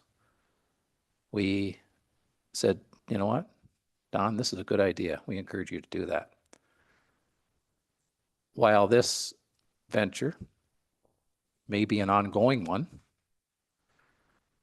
I really don't think we should be discouraging a body such as the Chamber of Commerce to have volunteered to put something in place that the community wants. I think we owe it to them to examine it, to look at it, to see what they've got. And by saying no to them, or by saying, hold on, just wait, we want to slow this bus down, I think we'd be remiss, and I just don't want to do that. I really don't. I think they put some time and effort into it. I think they've thought about it, and I think that they have the capabilities and the specialties to make this thing happen. So I think we owe it to them to examine it, to look at it, and to assess it further. So I think that's my opinion on it. So is there anything else? Deputy Mayor Calver. Yeah, through your worship, I agree with what you're saying. I also agree with Dave, but at the same token, we haven't had anybody come forward since we tried to run an event. My concern though with this is the rent, you know, giving up office space. I don't want somebody to take control of this beautiful building. And it's not just as simple as putting a couple of bathrooms in downstairs. When you start doing reconstruction like that, you've got accessibility to be concerned of, and accessibility washrooms take up a big area. I just, like I say, I'd really like to explore the option of number 12 Market Square for them. At a cost recovery, we just put a new furnace and everything in there, and it still puts them in the downtown core. My concern with having somebody with a full-time office 5 days, 6 days a week here in the town hall is you may end up getting residents showing up wanting stuff that they would normally come to a town hall for because there's somebody here in the offices. I just don't think it's an appropriate place to put it, but that's my opinion. But yes, I think we should go forward and look at all possibilities. Thank you. Thank you, Deputy Mayor Calver. Is there anything else? Councilor Purnell. Thank you, Your Worship. Deputy Mayor, you just made a quote there, all possibilities. Nobody has come and approached us to look at this because we haven't put the call out there for it. I'm just going to throw a name out there. What if the Agriculture Society wanted to do this, which are farmers that wanted to do a farmer's market? Did we ask them? Did we see if they're interested in this? No. We're just going to jump without doing our due diligence. And I'm not saying that we stop communications or say no to the chambers. I'm just saying we should look at other aspects as well, and we should do our due diligence. Thank you, Councilor Purnell. I'm sure after this evening's meeting, if somebody wants to beat down the door to run a farmer's market, and there's nothing to say that anybody couldn't run a farmer's market on any other days. They can run one 7 days a week if they want. It just won't be the Chamber of Commerce. So I guess time will tell as to how many people are going to beat down their door with a plan to put something together, and we'll see where it goes. But I still don't think we should be deterring a reputable organization from running something that is supported by committee, is supported by council, and is supported by the community. And I just think that we'll be shooting ourselves in the foot if we decide that we're playing too hardball with this, and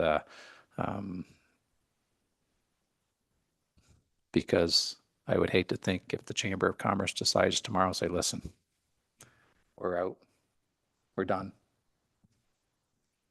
Where are we then?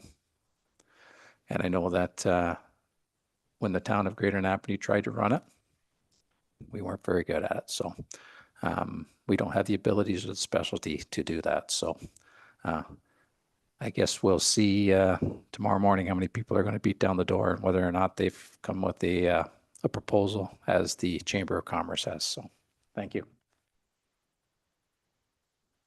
Is there anything else? We do have a motion on the floor. All in favor of the motion that's on the floor? Opposed? Motion's carried. Next up, KPMG Forensic Review. Thank you, Mr. Mayor. So this is a public presentation of the KPMG Forensic Review, which would have been presented to council in camera, which was for the specific purpose of council waiving privilege over documents that were put together by KPMG, and they were run through a third-party solicitor, and council has waived that privilege. And with the waiving of that privilege, the documents as they were presented to council appear before you today. I would say the documents are almost in their entirety in the format they were presented us, save about 4 sentences in the first report, which was a specific review on the purchase of a $200,000 winter equipment for sidewalk snow clearing. And that was under NFIPA for protection of privacy, and the appendices which were attached for that report to the report that's in front of council today were attached later than the reports originally because we had to perform a privacy review on that in line with legislation. So that work has been conducted, and so the reports divided into 2, one on the specific purchase in August, I believe it was August 17th, 2022, an emergency purchase of a $200,000 sidewalk snow clearing machine.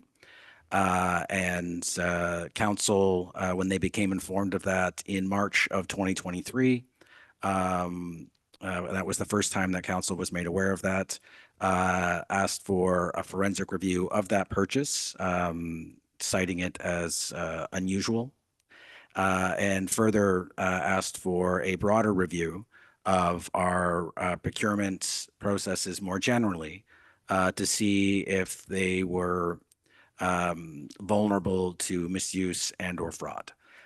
So those reports are in front of you today. The first reports, and there's a timeline attached to that, concluded that our procurement bylaw was not contravened with that purchase, the emergency purchase, and specifically citing the reasons that who was authorized to declare something an emergency purchase was unclear in the bylaw. And further, that particular purchase did not need to go through a procurement officer or finance, as the procurement bylaw as written makes that discretionary should it be subject to an emergency purchase. More broadly, and candidly more concerningly, there was a wider review of our procurement process, indicating there, I would suggest, some deficiencies and some immaturities within the procurement process more broadly. That would specifically speak to documentation, awareness of processes, appropriate training of staff. My perspective is that it indicates a gap in when the procurement process or procurement bylaw would have been adopted and the subsequent work that should have taken place following that to make sure that not only those with spending authorization within the municipality are aware of the rules and regulations and documentation required with a purchase, but that training had taken place and subsequent documentation was in place. So there's work to do there. With that, I know that council has indicated very strongly in my conversations with them that they want the particular deficiencies that have been highlighted in this report to be remedied. I'm pleased to say that that work has already begun. My intention as the Chief Administrative Officer is to centralize procurement, to have a dedicated position within the municipality, which was done through the reorganization. So that would be cost neutral, and it is in the budget documents, and that procurement over a certain threshold would be carried out, through the procurement office, obviously with the participation of the line unit and the line manager, but that the appropriate checks and balances are in place. My intention is to bring forward in January a mandate letter for the Chief Administrative Officer for operational improvements for council's endorsement. In that mandate letter, strengthening our procurement process is highlighted as a top priority. Further, it would, all senior leaders, it is my intention to give them a mandate letter for operational improvement, and the Chief Financial Officer would have procurement and addressing the recommendations in the KPMG report in her mandate letter. and the manager of human resources would have ongoing training specifically related to procurement and other core policies embedded in her mandate letter. So it is my intention to address these issues. And with that, I am open to answering any questions that council may have. Thank you, Mr. Grant. Who wants to start? Does anybody have any comments, questions, or concerns with respect to Mr. Grant's presentation or the KPMG report? I know we've waited an extremely long period of time for this report to come. And I do believe it's an important piece of our future. I really do. So who wants to start? Councillor Pennell. Thank you, Worship. Through you, Matthew, what kind of a time frame are we looking at to have centralized purchasing? Sorry. Through you, Mr. Mayor. So my anticipation is that early in January, we will be drafting a job description. That position will have procurement and a grant function embedded into it. The skill set we'll be looking for, I think, will be primarily procurement and then any necessary and associated training. I anticipate a change management plan being developed and drafted in Q1. The appropriate training modules created, any adjustments to software and processes to be done in that time. And I would expect it to be fully operational within Q2 of 2025. Thank you. And just as a follow-up, thank you. So then would it be right for me to say that we would be doing a procurement policy review after this position is filled, or what's the timeline on looking at our bylaws? Through you, Mr. Mayor, I would expect that within Q1 of 2025, we'll be doing that review. I would like to set any position that comes into the organization up for success, knowing what specific procurement bylaw they would be looking to implement, for lack of a better word. And so I would expect and hope that within Q1 of 2025, we'd be able to have an updated procurement bylaw for council's review that addresses the recommendations in the KPMG report. Should we find that we are experiencing any delays, we will of course bring that to council's attention and reset expectations, but that is the timeline I'm hoping for as we speak, is having the job description, procurement bylaw review in Q1 2025 and seeking for implementation in Q2 of 2025. Thank you, Mr. Mayor, if you don't mind, just a Yep. Go ahead, Councillor Pennell. Thank you. Matthew, with the addition of 150 pages today to the agenda, and I certainly appreciate the work that you'd have to go through for privacy and stuff and redact, but could you just maybe mention that to the people who are listening as to why, when you see a whole document like a quotation from a firm where everything except for the dates and stuff are redacted, could you just maybe explain a little bit of the Privacy Act of what we have to follow with releasing these documents? Or Madam Clerk, thank you. So through your worship, the documents were reviewed first for any personal information, of which there was relatively little, as business correspondence of the town is all available through Freedom of Information requests. But there's also a section in the privacy legislation that speaks to third-party commercial interests, and that is either information that could unfairly prejudice a business's competitive position with other businesses, or could make businesses unwilling to do business with us in the future because of how we treat the information they give us. So as a general rule, when we have large procurements, we will release a summary sheet that says, here's everybody who bid, here's what the total bid price was, here's what the ranking was, but we don't necessarily release the full details of those bids. And in the interest of time in getting this out in a timely manner, we decided to be as cautious as possible in our approach on that particular issue. Great, thank you. Thank you, Councillor Pennell. Thank you, Madam Clerk. Is there any other? Councillor Hicks. Thank you, Worship. Matthew, some of the, okay, for lack of a better reference, low-hanging fruit. So the considerations to address the gaps that KPMG provided. So conflict of interest for employees we all signed one, but to have the employees do that as well. And also the whistleblower, which is a bit of a different concept, and I know I'm getting into the weeds a little bit here, but are these going to be considered immediately while we're looking for the right person to fill the position, and while we're looking at reviewing the bylaws, can these things also be, because I think these are two issues that should be addressed sooner rather than later. Without anybody that wants to know about it, it's in the staff report, page 94. You can find it if you want to look online. Thank you. So through you, Mr. Mayor, and thank you, Councillor Hicks, for the question. It's my intention to have those addressed by the Manager of Human Resources.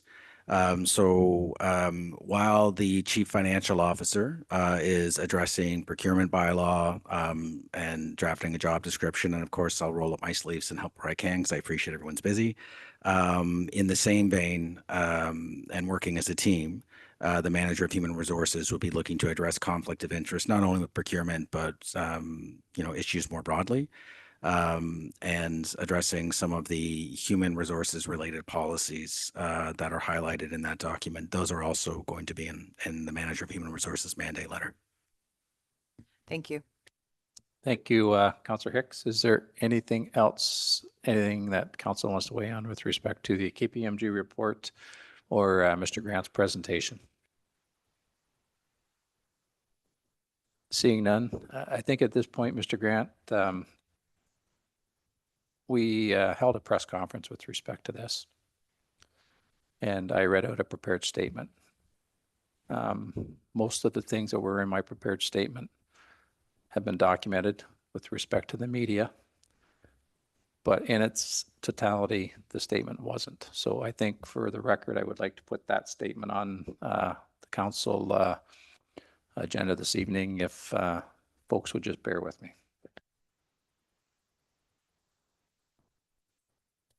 Verbatim, welcome and thank you for attending this press conference today with respect to the public release of the KPMG audit report concerning possible procurement deficiencies within the corporation of the town of Greater Napanee. In late March of 2023, a matter of concern with respect to the purchase of a sidewalk snow removal machine was brought to my attention. This machine was purchased on the 17th of August 2022, 2 days prior to the previous council entering into lame duck period, preparing for the 2022 municipal election. There appeared to be procedural procurement policy irregularities associated with the purchase of this piece of equipment, which greatly concerned me. The next day, the 30th of March 2023, this irregularity was immediately brought before council at a special meeting of council, at which time it was decided that an external independent forensic review of the identified irregularities would be sought, as well as a further review of our procurement process to identify weaknesses in our procurement system more generally. Subsequently, an engagement letter was processed and entered into with KPMG, along with terms of reference in order for council to understand the full extent of the procurement irregularities. Before you today is the full report with respect to the KPMG audit concerning the purchase of a sidewalk snow removal machine, as well as a number of recommendations identified by KPMG after reviewing our procurement processes prior to and after the procurement and purchase of the sidewalk snow removing machine. This report has been presented in two parts and has been provided to the public today. As the Mayor of Greater Napanee, I have a responsibility, along with the members of council, to ensure that the taxpayer dollars are used responsibly and that good judgment is used in how that money is spent. I'm extremely disappointed that a third-party investigation was necessary to get to the bottom of a series of decisions that were made by many who no longer work for the corporation. I find it challenging to accept that a snow-related emergency can be declared in August despite the justifications contained within this report. I find it even more challenging to accept that it would take 7 months to inform democratically elected representatives, council, of an emergency purchase, a purchase of the magnitude of a $200,000 piece of equipment. I don't believe that it's reasonable, nor do I believe our taxpayers believe that it's reasonable. I would suggest that the policy we had in place should have sufficed. if the work to ensure proper training documentation was in place. I am disappointed that this work had not been completed prior to this identification of this matter, and it is my expectation that that work will be completed in the very near future by senior leadership team. While I'm deeply concerned with respect to the sequence of events that led to the generation of this forensic review, I'm comforted by the fact that dedicated, honorable staff members, past and present, recognized the possible irregularities and brought them to the attention of council. Council has directed that the new senior leadership team forthwith complete the procurement work as outlined in the 15 recommendations contained within the KPMG report. Those recommendations identify risks of fraud, mitigating measures, identify gaps and considerations that should be considered and completed to address those gaps. Moving forward, I am confident in the progress we have made within the corporation of the Town of Greater Napanee since this matter has come to light. I am confident that any procurement conducted by the corporation of the Town of Greater Napanee will be managed in a transparent, fair, and honest way, and to the highest standard expected by our citizens. I would encourage everyone to examine the release reports in order to form your own opinion with respect to the matter before us today. And that's the press release that we released to the media a couple of days ago. I think we're going to move forward from this. We're going to have we're going to have a stronger corporation municipality, and I look forward to the future. Is there anything anyone else would like to say? Seeing none. The council we have a recommendation that council receive reports compiled by KPMG related to the 2022 emergency procurement of a trackless sidewalk snow machine, as well as a fraud risk assessment related to the town's procurement bylaw and accompanying processes. Moved by Councillor Shank, seconded by Councillor Hicks. Is there any further comments, questions, or concerns with respect to the report or the presentation we've heard today? Seeing none, all in favor of the motion? Opposed? Motion's carried. Next up, advisory committees bylaw. Mr. Grant, you'll be addressing that. I will, just one moment, Your Worship.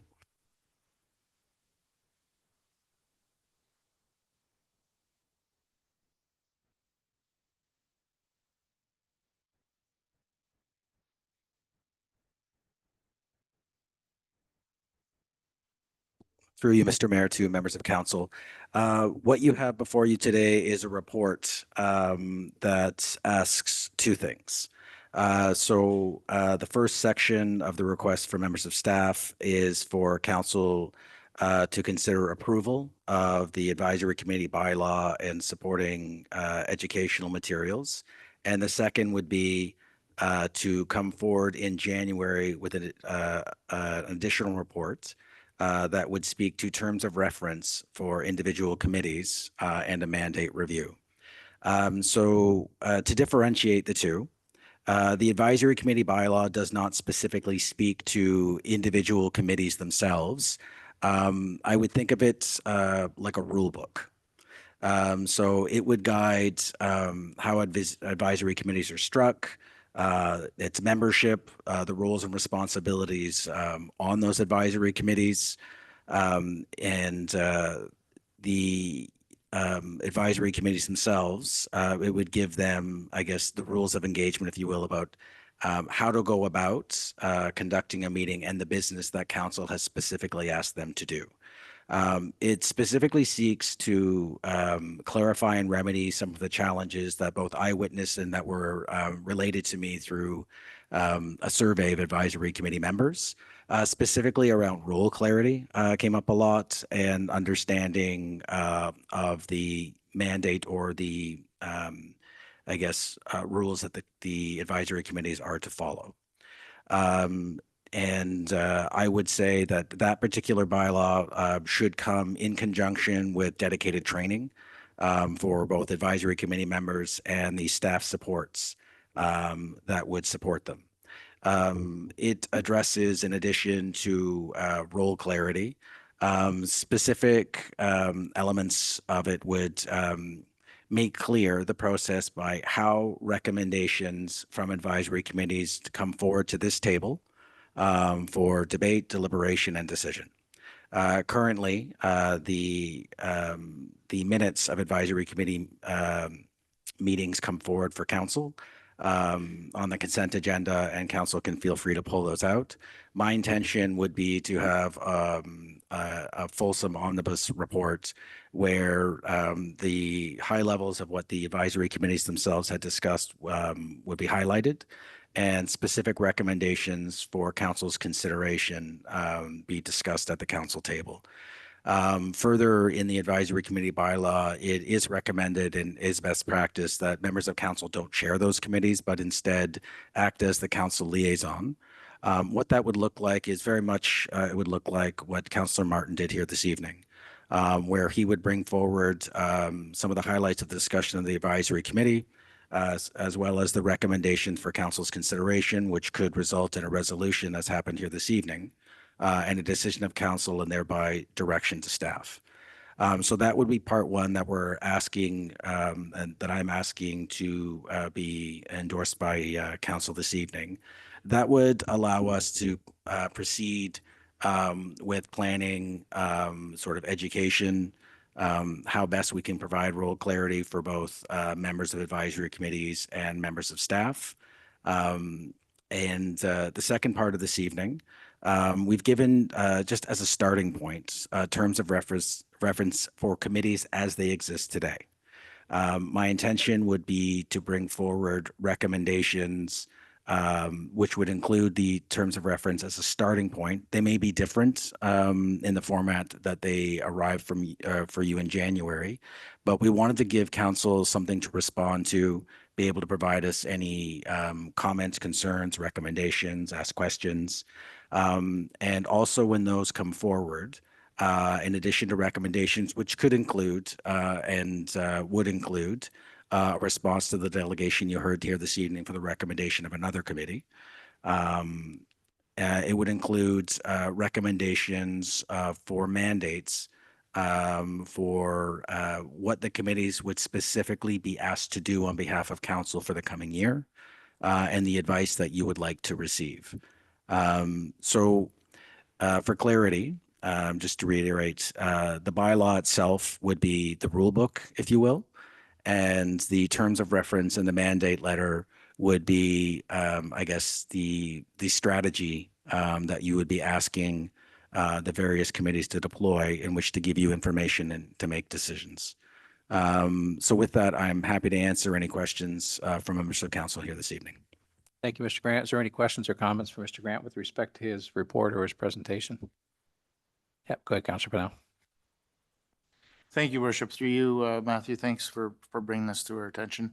For myself, I'm very excited to see the change in the committees of the council person not being the chairperson. I know that there's maybe one or two different committees that's the way it is now. But the two that I sit on, I think it's going to be a very positive direction. It's going to have more input from the committee other than just being yes people. They're actually going to be bringing meat and potatoes, if you will, to the committee and suggestions and stuff. And I think that that's a step in the right direction. It's going to be fantastic.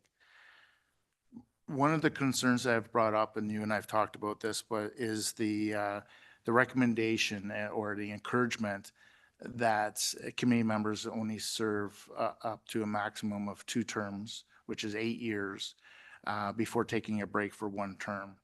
My concerns, of course, with this, and it's been spoken throughout the night, earlier tonight, is that having volunteers are the same people, and they get tired, and there's not very many of them out there putting their hands up to come onto these committees. So that was one of my concerns, is if we don't have enough people. But also, too, is you can only imagine if you've been on the same committee for 8 years, the knowledge that you bring forth of that. And I'd hate for that to be lost. So I realize that the terminology is encouraged. And I just want to make sure that there is room for us to, if there's not enough people, or if there is marginal people to be able to keep the same members on. Could you just explain a little bit more of this for me, please? I can, and through you, Mr. Mayor, to Councillor Pennell. I would first start off by saying that membership and the makeup of advisory committees is the decision of council. It is today, it is contemplated to be tomorrow. In terms of encouraging members to step away after 8 years, I would say that it might be recommended to council from staff if there was an instance where we had a significant interest in joining a committee and more people looking to join the committee than spots available on the committee. As you've pointed out, Councillor, that has not been a challenge that we have experienced today, and volunteerism is something that is to be embraced and supported. I would say that if we saw a committee which did not have an outpouring of interest for membership, I don't think we would be encouraging anyone not to participate again. So I think it would be context dependent, and it would only be encouraged in the event that we had, say, 25 people looking to join a committee that had 10 members or something to that effect. It's not a challenge that I see us having today, but should we have, luckily have a challenge of that outpouring of interest in future years, it would provide that sort of guidance about how you would select some members maybe to step away for a time while making room for others. And that's the intent of that. But it is certainly not written in stone by any means, and it is context dependent. That's fantastic. Thank you. Thank you, Councillor Pennell. Is there any other questions or comments for Mr. Grant with respect to his presentation? Go ahead, Deputy Mayor Cower. Thank you, through your worship. So just for clarification, you're saying that people sitting on the committees should be members of, or should own property and so on and so forth in the town of Greater Napanee. What's that mean for a case where somebody joined the committee, but then recently, sold and moved out of the area? Are they still allowed to be on a committee, or are they off the committee, or where's that lead? Through you, Mr. Mayor, to the Deputy Mayor. So what I would suggest is there would be room for discretion for members of staff, for existing members of a committee. So I appreciate that committees would be in full stride, if you will, with some of the things that they'd undertaken and the strategies developed, and to remove a sitting member of a committee midterm might present a challenge. I think it would be in staff's, it would be our obligation to just point out to you that there is a member of the committee that is no longer a resident of Napanee, but that the recommendation that I would make is that they continue. But should they wish to join for a new term, at that point, residency requirements would come into force. Excellent. Thank you. That's the way I understood it, but I just wanted verification on that. Thank you very much. Thank you, Deputy Mayor Cower. Is there any other questions or comments for Mr. Grant with respect to his presentation or the report? Yep, go ahead, Madam Clerk. So through your worship, just for council's awareness with this report, there is also included as a starting point for discussion, some draft terms of reference. At this point, you'll notice in the staff recommendation, there is a note about January 6th. That's the date that staff will be looking to finalize their next report to you on this. So if any members have any feedback, questions, concerns, comments about anything you see in those draft terms of reference, whether that is a in-person visit, email, drop a marked up copy on somebody's desk, that's why that January 6th date is in the staff recommendation around that piece of the report. Thank you, Madam Clerk. Go ahead, Mr. Grant. Thank you. And through you, Mr. Mayor, to members of council, it is also my intention to provide members of council with a survey. I appreciate I give you a number of surveys. But to get your perspective on what are the types of advice that you may want to receive. Staff has some ideas that what we'd want to put into what we'd recommend to put into a mandate letter for committees. But of course, we would want your input because it's you that's receiving the advice. Thank you, Mr. Grant. Is there anything else?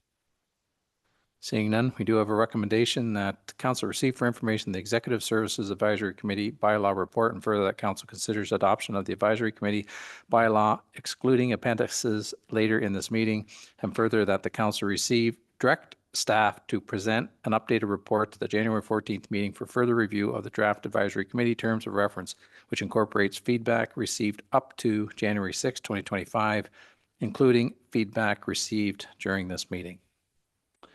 Moved by Councillor Shank, seconded by Deputy Mayor Calver. If there's no further comments, questions, or concerns, all in favor of the motion? Opposed? Motion's carried. Next matter is Town of Greater Napanee Blue Box Transition Report number 4, recycling at waste disposal sites in 2025. And Andrew, when you get ready, the floor is yours.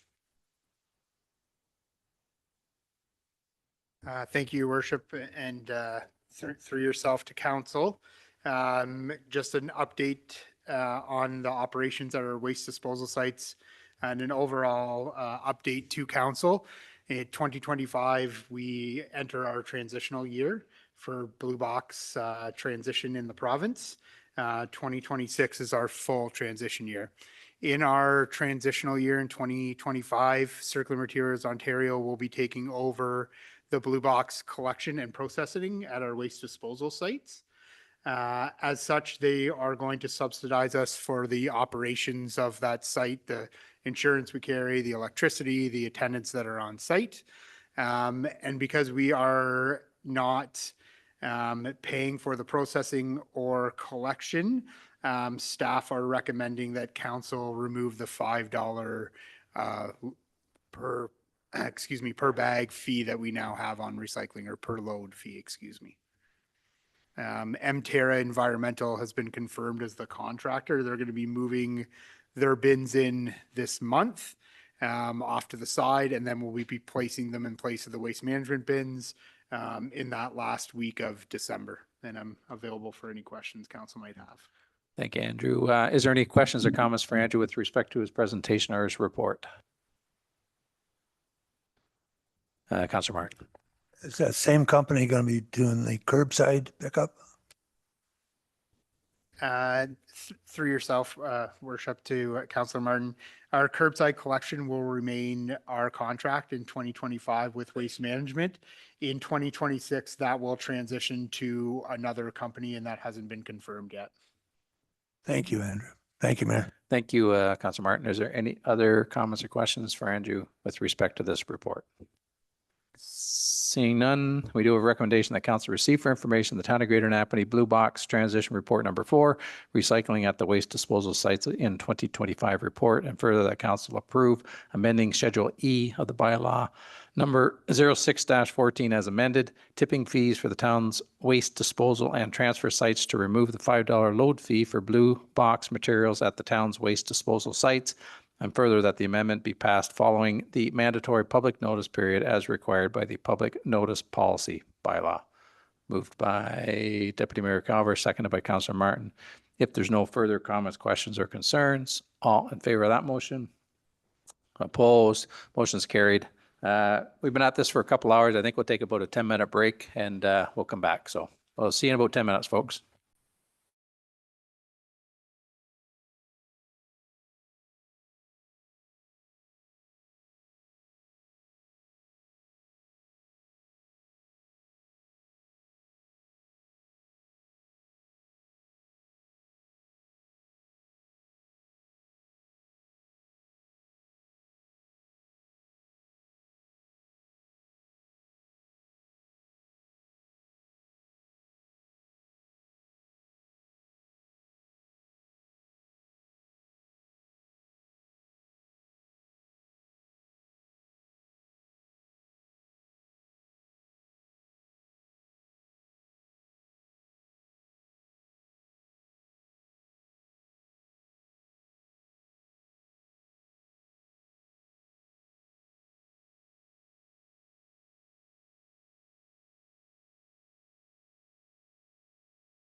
Yeah.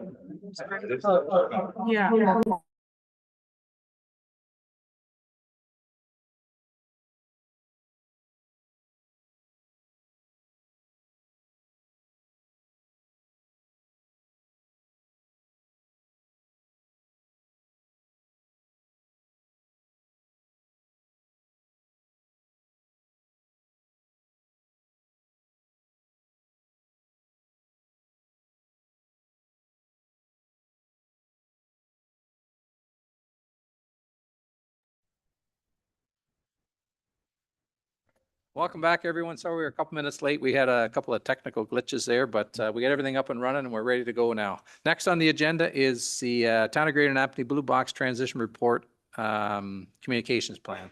Andrew, are you going to start or is Kylie? Yep, floor is yours. Through your worship, to members of council, what you have before you tonight is our communications plan.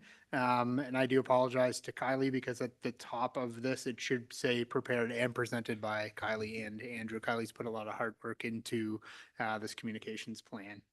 The staff's idea behind this was that we thought we needed a fulsome approach to inform our residents of what's upcoming in 2026 and what those changes might need might mean to them.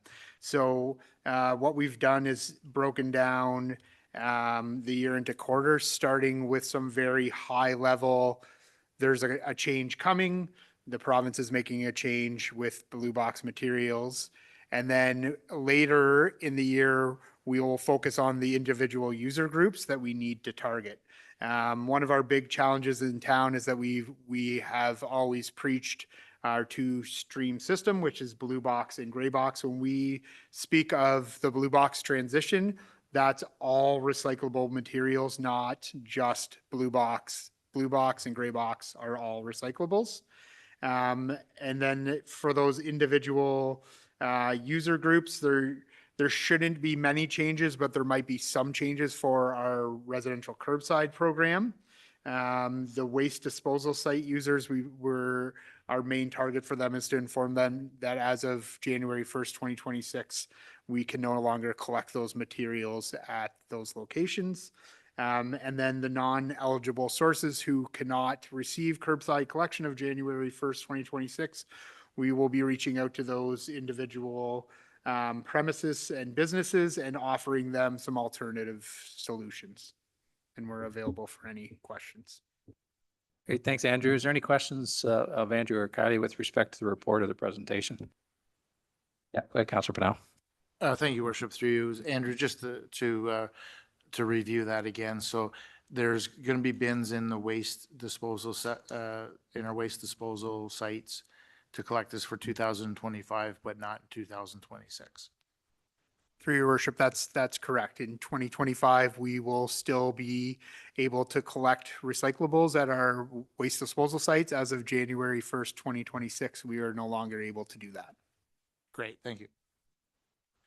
Thanks, Councillor Pennell. Is there any other questions or comments for Andrew or Kylie? Seeing none, we do have a recommendation that council receive for information on the Town of Greater Napanee Blue Box Transition Report number 5, Blue Box Transition Communications Plan. Moved by Councillor Shank, seconded by Councillor Pennell. If there's no further comments, questions, or concerns, all in favor of that motion? Opposed? Motion's carried. Funding the curbside collection of garbage and recycling 2025. And I see Christy coming up. So Christy, you got the floor whenever you get up and settle at the front desk here.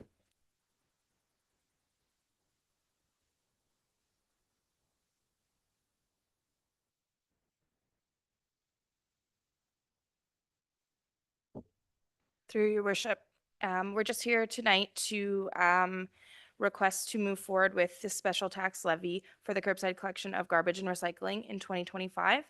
This was brought forth in the budget as presented on November 1st, 2024. A little background on this: in 2023, we implemented the special tax levy for a portion of the year where we issued 25 bag tags to each residential property to cover a portion of the year. In 2024, this year was our first year of full implementation. The special tax levy was charged at $200 and applied to residential properties with 50 bag tags provided to those residents. We're looking to continue this process in 2025 and hope to mail the bag tags to those specific property owners with the tax bills in January. We do understand that we're experiencing the current postal strike, so that is on our radar, and we're going to continue to monitor that situation. If required, we'll come back in early January with some options to move forward with that.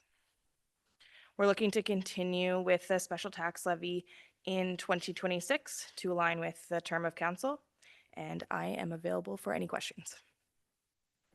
Thanks, Christy. Is there any questions, comments, or concerns with respect to Christy's presentation or the report that's before us this evening? Go to Councillor Martin, then I'll go to Deputy Mayor Calver. Thank you, Mayor.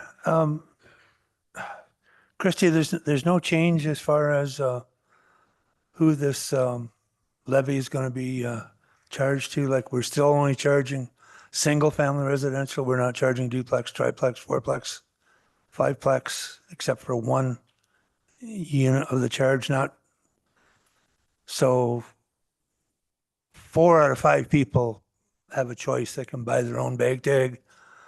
There's only one that's going to be forced to pay for the bag tag. Is that correct? That is correct. We are proposing to continue with the same process as we move forward with in 2024. In those situations with the multi-residential, they are typically owned by one individual, so they will get charged that special tax levy once. Can I continue just a bit? Yep, go ahead, Councillor Martin. And downtown, for instance, the businesses where there's commercial on the bottom, residential up top, because there's a residential component, they will still be charged the special tax levy, even though they still have their own garbage container out back, so they have no use for the garbage pickup, really. Is that still going to be applying? I think Nathan can weigh in on that. Go ahead, Nathan. Through your worship, it's all dependent on their classification of their taxing. So not every building downtown is uniform in terms of their tax class. So it really depends on how they're assessed by MPAC. So there could be instances, yes, where there are commercial on the main floor and then residential above. If they fit into that cohort, then yes, they would have it applied, similar to what Christy mentioned in terms of multi-res. Would only be applied once, though. So it hasn't changed at all from the last year. Okay, thank you. Could I just a bit more? Just keep going, Bill. Yeah. You know I have to comment on these bag tags there.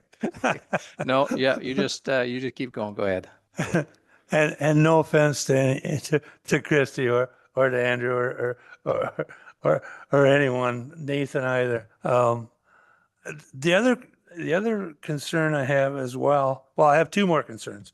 One is the bag tags were introduced years ago for to reduce waste. It was kind of considered an incentive to recycle and not throw everything in the garbage. And there's so many people now who receive a bag tag, they pay $200, but they don't require that many. So they start throwing their recycle into the garbage. And this is just not a question, Christy. This is just a statement by me. So I'm concerned about that. The other thing I'm concerned about is, and maybe Nathan can address this, is the staff internal time it takes, because single family residences who get taxed, anybody who has a mortgage, it wouldn't go to their house. Ordinarily, if you just stuck it in with a tax bill, it would go to the financial institution that holds the mortgage. So you have to do a separate mailing out to them. So I'm concerned about, do you have an idea or a handle on the extra postal costs involved with this special levy because of that situation? Through your worship, I don't know the exact figure of individuals who are on mortgage versus PAP. That's something we could pull, and I've had that in the past, but I don't have it off the top of my head. You are correct that we do have to do separate mailings for those who are on pre-auth or on a mortgage company payment versus those who just are on our regular installment basis. One thing I will note, there seems to be a number of financial institutions actually moving away from mortgage payment of their taxes, so that could actually work in our benefit in that regard. But yes, you're correct. We have to do it twice. I would have to look at the numbers to give you an exact amount on how that would affect the cost of postage. One more, Mayor. Yep, go ahead. Go ahead, Bill. So I'm assuming there's considerable time taking stuffing envelopes and sorting that sort of thing out, who pays and who doesn't. Can you give me any idea of how much staff time would be involved in that? And to me, there's so much unfairness in the system. Plus, it's our costs are increased because of the system itself. How many renters are there in town? They don't participate in it at all. Only people who own their own home participate in the tax levy. So I've always had a real problem with it since this policy started. And anyway, I guess I'd better end up there because we don't want to go all night on this. Thank you. Thanks, Councillor Martin. And no, we always want to hear your opinion on it. I know you're very passionate about it, and it's important that we hear that. So go ahead, Deputy Mayor Cover. Yeah, through you, Your Worship. I just like some clarification. I know when we brought in this special levy versus putting it on the taxes, we talked about it was going to be a temporary thing until we get things figured out with the government taking over the recycling. But I see we want to extend it to the term of this term's council without doing any adjustments to the amount.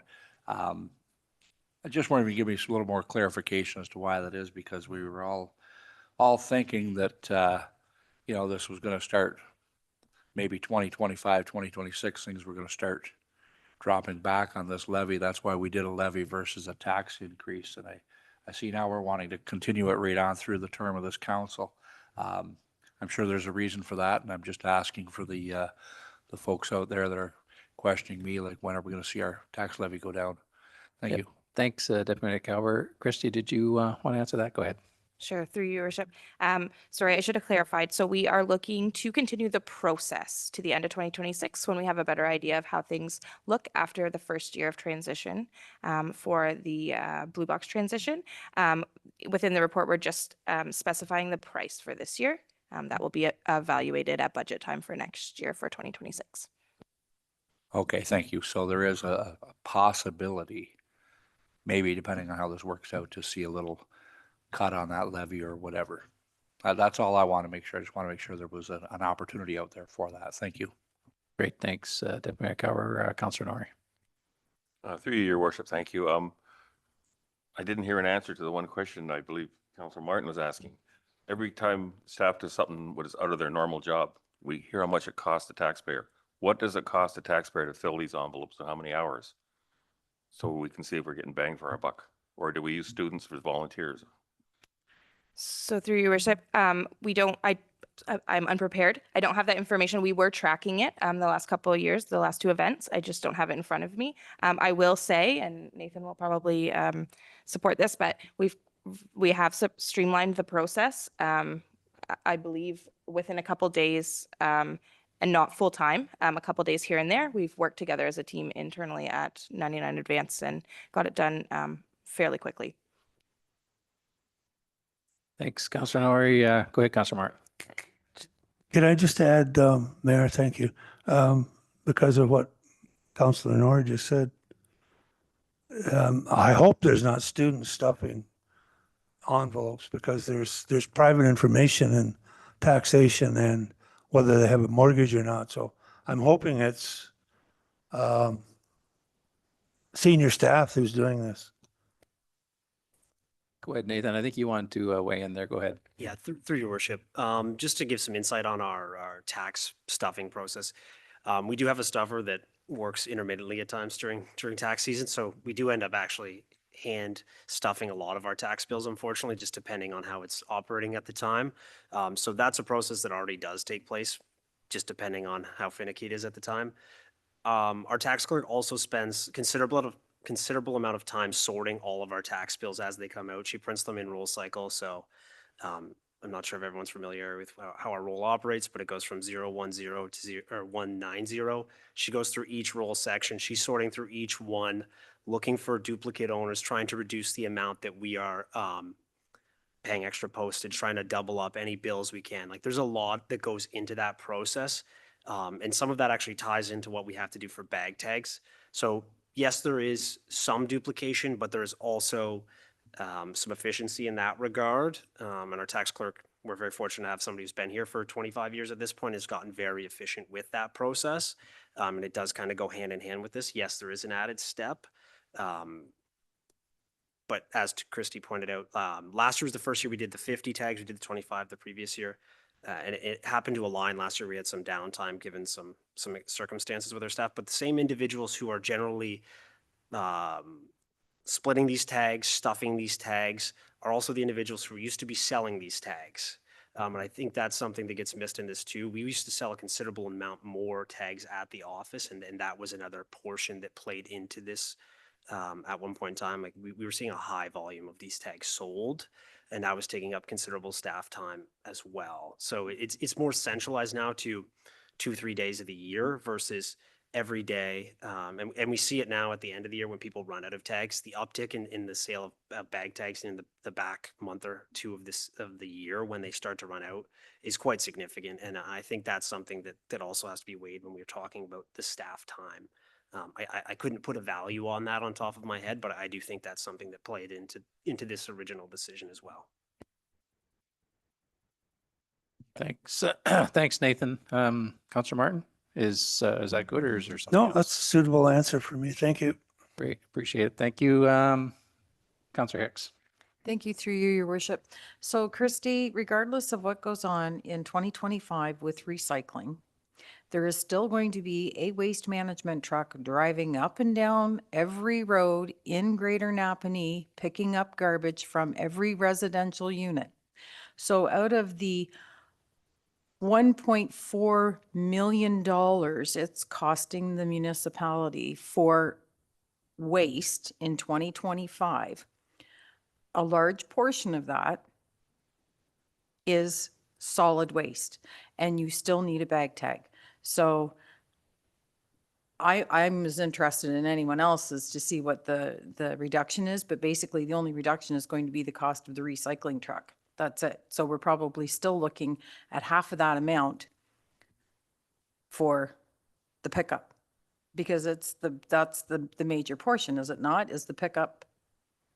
It's not the tipping. Yeah, go ahead, Christy. Through your worship, that is correct. I don't know exactly how much that will change. We'll look to see how that works with as we move forward with the transition. But yes, the waste management truck for garbage will still continue to service our residential properties in Greater Napanee in 2026 and beyond. And you had indicated that there might be a reduction in the travel, but a lot of the time now on many of our routes, they're using a split body truck. So regardless, with this transition, we're still going to have the travel on the waste management truck. So yes, we do pay a tonnage fee, but we still also will pay for the travel. And one further thing. Yep, go ahead, Councillor Hicks, and I'll go to Councillor Shank. And remember, even if you only put out 2 bags a month, the truck is still driving by the end of your driveway every week, and you are paying for that service. So that week when you put out an extra bag, it's going to get picked up and you're going to have the tag to do it. So thank you. Thanks, Councillor Hicks. Councillor Shank.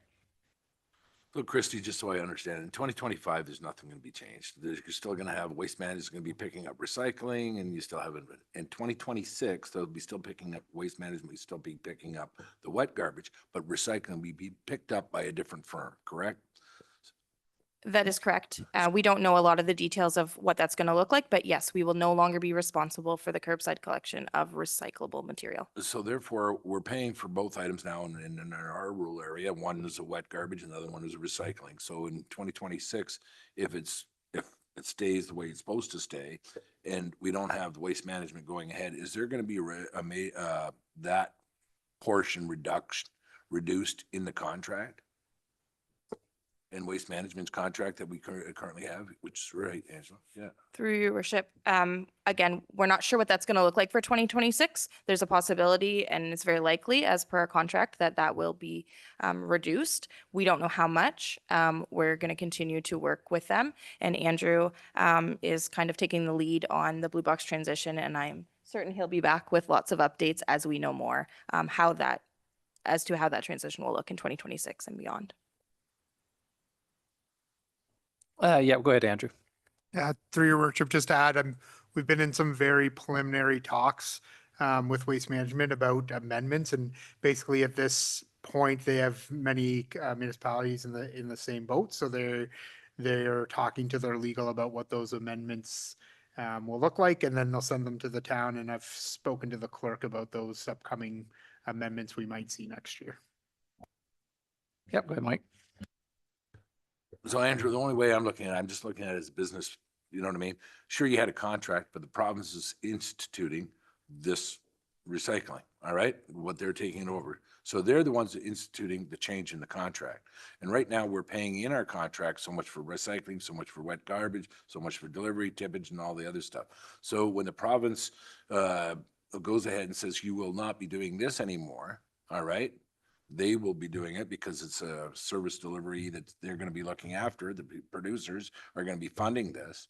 So therefore, they're the ones that are changing the contract, not the municipality. So I would hope that the province is saying to Waste Management that the recycling portion on your current contract is null and void now because they're the ones that are changing the contract.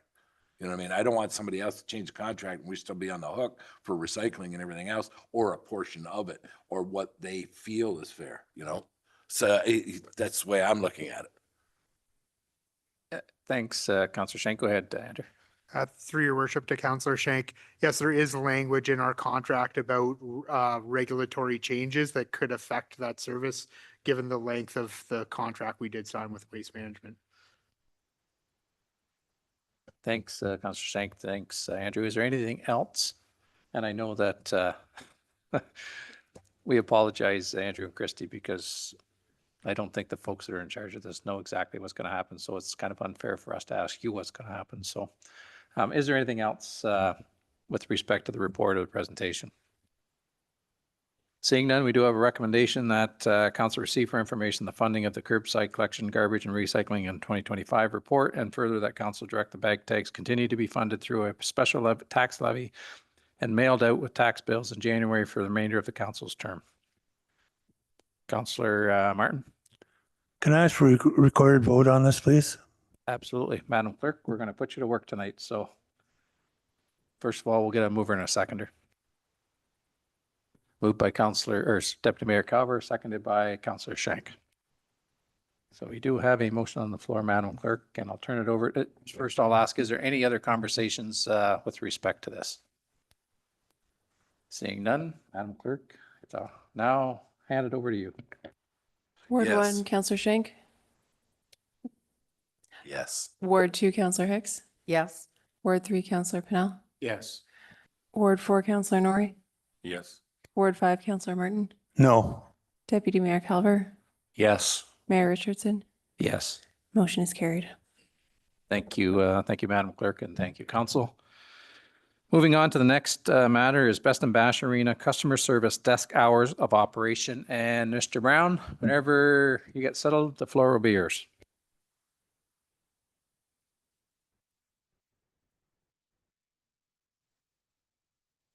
Thank you, Mayor. So I'll just start with some background information. So prior to the purchase of the town's administration building at 99 Advance Avenue, the arena customer service desk was open and staffed from Monday to Friday, 8:30 to 4:30. When the town staff made the move into 99 Advance Avenue, arena administration staff were also moved to the new admin building, leaving the customer service desk at the arena vacant. In early 2024, a plan was developed to have 2 staff members return to the arena front desk to work Monday to Saturday, 8:30 to 4:30. Those 2 staff members were the community recreation administrator and the community events administrator. Those 2 staff members were not under my direction at the time, but they are now. The 2 staff members received letters from their supervisor outlining the changes and expectations moving forward. Included in the letter was a detailed schedule with respect to a rotation of Saturday duties. Those letters included Saturday dates up until December 28th of 2024, which is why I'm bringing this to you guys now. So after nearly a year of instituting an increase to service levels without adding any additional resources, I have identified some operational challenges that come with that change. Number 1 for me is consistency. While we strive to maintain the service level of being open 6 days per week, there are some instances where we have failed to meet that mark. Some examples include vacation coverage, sick coverage, corporate events, etc. It is important for the public to know that when they arrive during office hours, someone will be there to greet them and assist them. Office hours should be consistent week to week and remain consistent throughout the year. So the second point and challenge that I've identified is availability. So the community recreation administrator and the community events administrator spend most of their work week at the arena customer service desk. However, their respective job descriptions require them to attend meetings off-site, meet with user groups, attend training, assist with event setup, etc. If one staff is away on vacation, sick, at a meeting, on lunch break, or away from their desk for any reason at all, the other staff member must be present in the office to provide that service to our customers. It's very difficult to do a 6-day rotation with just the 2 people. The third one that I want to bring up, at this point, some resources could be needed if we continue to be open 6 days a week. Depending on that service level set by council, additional resources may be required in the form of a new part-time customer service rep to ensure that we always have a presence in the arena office during hours of operation. Just before I get into some options for council consideration, we'll just look at some financial impacts. So if we were to hire a part-time customer service rep in the grade 4 range that would work, say, 28 hours per week, which would align with some of our other permanent part-time positions, we're looking at $53,500. That includes all their benefits and doesn't necessarily represent just their hourly wage. So I want to be clear on that. It's also important to note that moving to 5 days per week would have no financial implications, which is how it used to be before the purchase and the move into 99 Advance. So some operational implications. While the arena is generally busiest during weekend and weekday evenings, it's important to note that all the administrative work associated with these busy times is all completed in advance. Bookings, registrations, and payments are almost always completed ahead of time. To help illustrate this fact, since the arena service desk has been open to the public on Saturdays, there have been a total of 13 transactions in 8 months of Saturdays. 6 of those transactions were checks that were mailed to the address. So 7 in-person transactions in 8 months of Saturdays.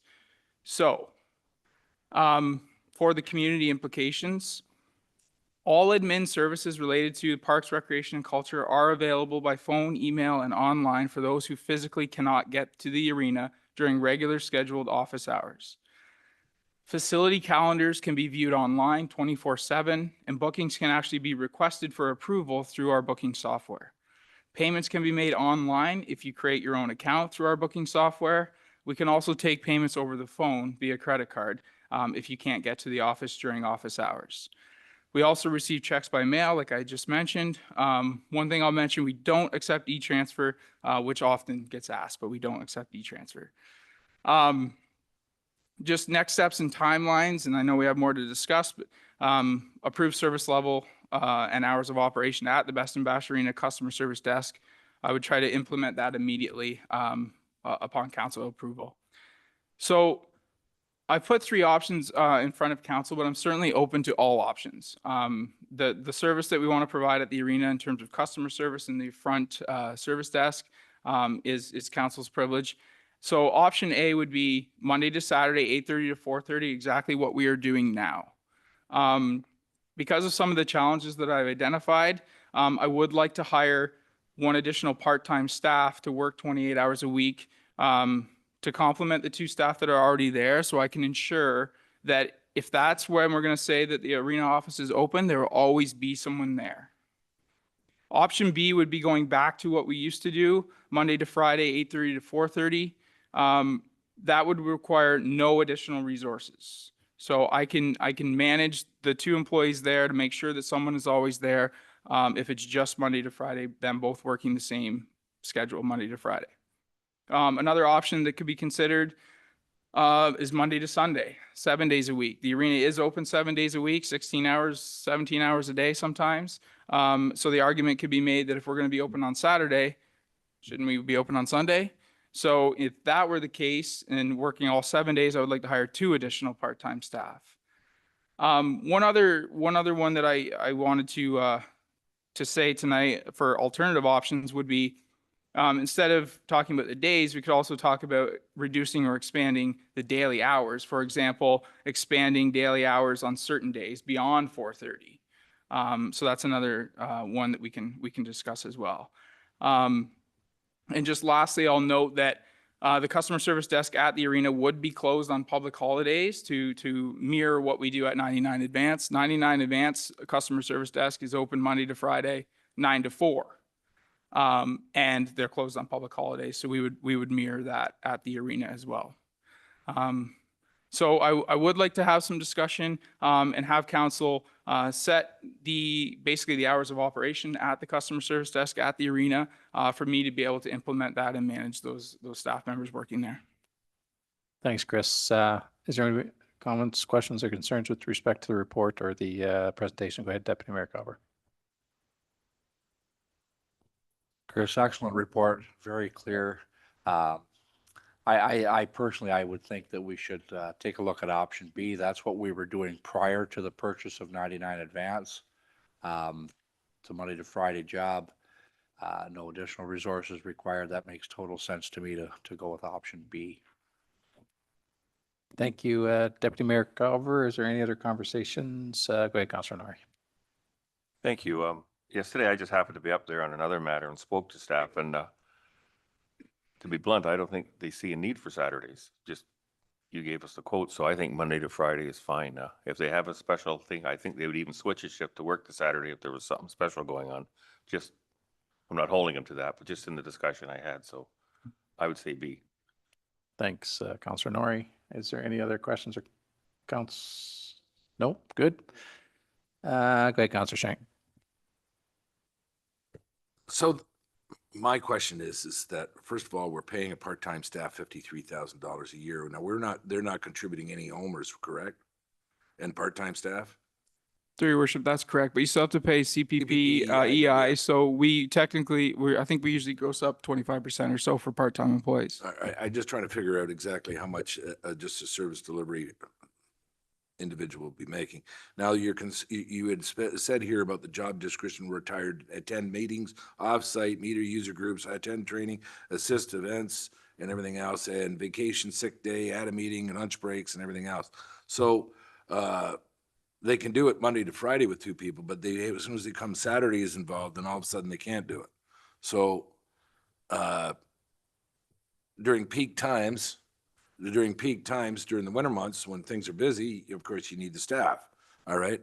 But during slow times, during the summertime, I believe, I don't, you know me, you know more of this than I do, maybe you don't need that. But on Saturdays when you have other functions going on, you had the big tournament that was there and stuff like this. So I think you should be able to work with the staff and say, okay, hey, from Monday to Saturday during the winter months when things are busy, when things are warranted, all right, and things were slow, well, you know, we don't need it during the summer months when there's no hockey in it or no ice in there, you know what I mean? And when things are slower. But I'm still a proponent is that the service delivery should always be done. If you're providing a service and you have during the winter months when things are busy, and especially when you have tournaments involved and people are asking questions where to go, where not to go. I've been in a lot of arenas, they're open, have somebody there even collecting for public skating and this and that and everything else. But all I'm saying is during the busy times, Monday to Saturday, during the slow times, not make it work with what you have. And, everybody has difficulties in life, but if you could do it Monday to Friday during the vacations and everything else, and then now all of a sudden that extra day is the big hiccup, well, maybe reduce the hours, instead of 8:30 to 4:30, how many events are going on at 8:30 in the morning? Start them at 10 and work them a little later then, or shorter time that you have the same amount of hours. I'm just going by store hours and when's the busiest and when do you have them? That's all. Thanks, Councillor Shank. Councillor Hicks. Thank you, Your Worship. Personally, option B, that's the way it was before. For 8 months, it's not been option B. I know that Bethany, I have met with Bethany during office hours when she's not been at the arena, which means that Allison is there covering for her. If Allison is on vacation, yeah, I'm not quite sure how that's all worked out, and vice versa. I'm sure it's a bit of a juggling act. I am not in favor of increasing headcount. Absolutely not. They're already, so if I understand correctly, 99 advance, 2 staff members, customer service, and that's customer service. These guys aren't customer service, correct? These two, okay. They're working 9 to 4. So the arena staff are already working an additional hour longer. Is that correct? Through your worship, so the customer service desk representatives at 99 Advance are working 8:30 to 4:30, but the actual desk is only open 9 to 4. Okay, but at the arena, the desk is open from 8:30 to 4:30. And if I understand correctly, for events going on, so if I'm hosting a wedding at the arena on a Saturday, I've already got everything planned, the cater. I'm not going out and asking one of those 2 women to come in and solve my problem in the hall. That's not what they're there for. They're a recreation administrator and an events administrator. And hockey tournaments, explain this to me. Are they doing anything in the way of hockey tournaments, or are they simply renting the ice and it's up to the hockey tournament organizing, so minor hockey or whoever? Are they the ones that are doing it? I'm asking these questions for the public's consumption as well. Yeah, so through your worship, so a good example of this was our Napanee minor hockey tournament we just had. We had our desk open on the Saturday. The tournament registration table set up right in front of our glass. So tournaments they always have a registration table in the front lobby. They're accepting the teams as they come in, they're registering them, giving their coaches the tournament rules. Everything's being handled. So, even just a typical Saturday, you're coming in, the arena is booked solid from morning to night. And that's minor hockey, that's crunch, whoever. And all those bookings are all done way in advance. The payments are being made either all at the start or monthly in terms of the big invoices like minor hockey. So all of that administrative work is being done. What staff have seen working a Saturday at the arena is the occasional, excuse me, I forgot my water bottle here last week. Do you know, has anyone seen it? Can you tell me where the washrooms are? Things like that. So certainly, in my opinion, staff resources are more dedicated to their actual job Monday to Friday, where they're available to me. And another good example of this was on Saturday. We had our Santa Claus parade. Both the advanced administrator and the recreation administrator were at the fairgrounds volunteering their time to make sure that the parade got out. And so there was nobody at the arena. And to Councillor Shank's point, which I totally understand, but that comes back to the consistency piece. And so if we're going to be open Monday to Saturday half the year, and then we're all of a sudden switching back to Monday to Friday. The public doesn't always know or can get used to when are there people there at the arena that I can go speak to. And so whatever we decide, and that's your privilege, I just want to be consistent. And right now, with just 2 people, I know that there will be times, if we stay with Monday to Saturday or expand, that there will be nobody there. Because I'm experiencing those issues now and they will continue. So if we were to continue with Monday to Saturday, I would like to add additional resources, and I totally get it. Headcount going up probably doesn't make the most sense. But for as long as I've worked for the municipality, the arena office has been open Monday to Friday, 8:30 to 4:30. And generally speaking, there hasn't been too much concern at all. And then everything got kind of flipped upside down there when we moved staff out of there and there was nobody there. Thanks, Chris. Look, we're going to try and get a motion before to move past 10 o'clock because it's 9:59. So before we go any further, moved by Councillor Hicks, second by Deputy Mayor Carver. If there's no further comments, questions, concerns, all in favor of that motion? Opposed? Motion's carried. Thank folks. Yeah, thanks, Chris. Is there anything else? Go ahead, Councillor Pennell. Thank you, Worship. Through you, Chris. So help me out here on Saturdays now. How many staff members are working on a Saturday?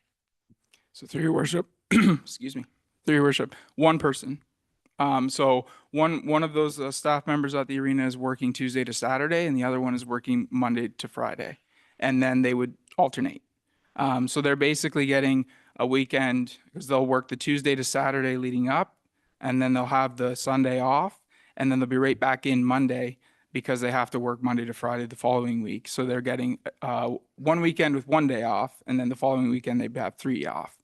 So they're still working their 10 shifts in a pay period, but it's scattered. So where we get into issues, obviously, sickness, that's going to happen, and you can't plan for it. But certainly during times of vacation, around the holidays, like it gets super difficult to make sure that there's always someone there. And staff have been great. If they're there alone, they're working through their lunch. They're bringing a lunch in with them, eating it basically at their desk to make sure that we have someone there the whole day.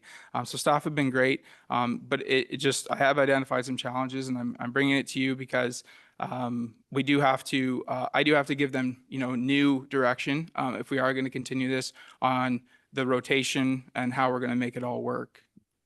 Okay, thank you. Just as a follow-up, so with the way that you have the shifts set up now where they rotate, that's also causing an inconsistency as to, because they really have 2 different job functions. So it's hard to know what rotation they're on when I can get a hold of them. The other thing that you said was that the public holidays, and you want to mirror them. Is the arena not mirroring the public holidays as 99 right now?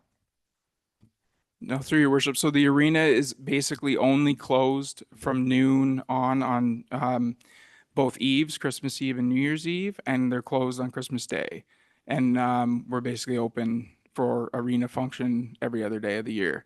Some years, if we don't have much going on, like literally no rentals, then we would close on, say, an Easter Monday, or some other holidays have happened over the years, but we're essentially only closed on Christmas Eve afternoon, Christmas Day, and then New Year's Eve. That's it. So the service desk is open on these holidays? To clarify, the customer service desk at the front of the arena would be closed on the public holidays, mirroring 99 Advance, but the actual arena is open and staffed by the facility operators. Okay, so currently right now, is the service desk mirroring what 99 is doing? Yes. Okay, thank you. Thanks, Councillor Pennell. Is there anything else before I weigh in? Seeing none, I agree with what the Deputy Mayor and Councillor Norrie suggested with respect to the Monday and Friday, 8:30 to 4:30. We've got to keep in mind that this position at the arena is an administrative position, very similar to the positions that we have at 99 Advance. I think Mr. Brown explained it very well. This is that most of the administration is done far in advance. And I really don't think that there is any requirement to have somebody there on a Saturday afternoon. The tandem of the two ladies that are in there now works very well Monday to Friday, 8:30 to 4:30, in the fact that they do cover each other off during lunch periods. In the summer times, I know that they both probably have more duties than just being at the front desk of the arena. I'm guessing that, Chris, but I would suggest that they do. So at least in my humble opinion, in order to keep some consistency with our administrative aspect of it, as well as I would support Deputy Mayor Calver and Councillor Norrie in the fact that option B would be the optimal suggestion, in my humble opinion. But that's just my opinion. So, is there anything, Councillor Hicks? Would you like me to move staff recommendation with option B? If And you I would can like read to, it? yes. Okay, I would move staff recommendation option B.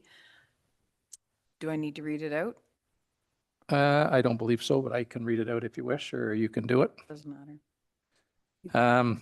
Councillor Hicks's motion is that council receive for information the Parks, Recreation, Culture, Best Ambassador Arena Customer Service Desk hours of operation report, and further that council approve the hours of service for the front reception customer service desk at the Best Ambassador Arena as the hours outlined in option B, which are Monday to Friday, 8:30 to 4:30.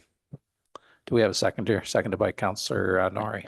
Is there any further comments or questions or concerns with respect to the motion that's on the floor? Seeing none, all in favor of the motion? Opposed? Motion's carried.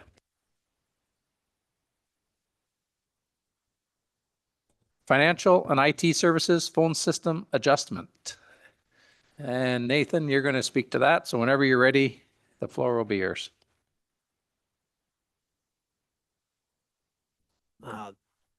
Through your worship, just before I get started here, I do just want to take a moment to recognize one of our staff members who's retiring here next week, and it kind of ties into this report to some degree. Maureen Gregory's been with the town for over 15 years, and she's set to retire at the end of the year. So just wanted to give her a nod and say thanks from all our staff and our finance team specifically. She's been here for quite some time, and we wish her the best in her retirement. So just wanted to start off with that.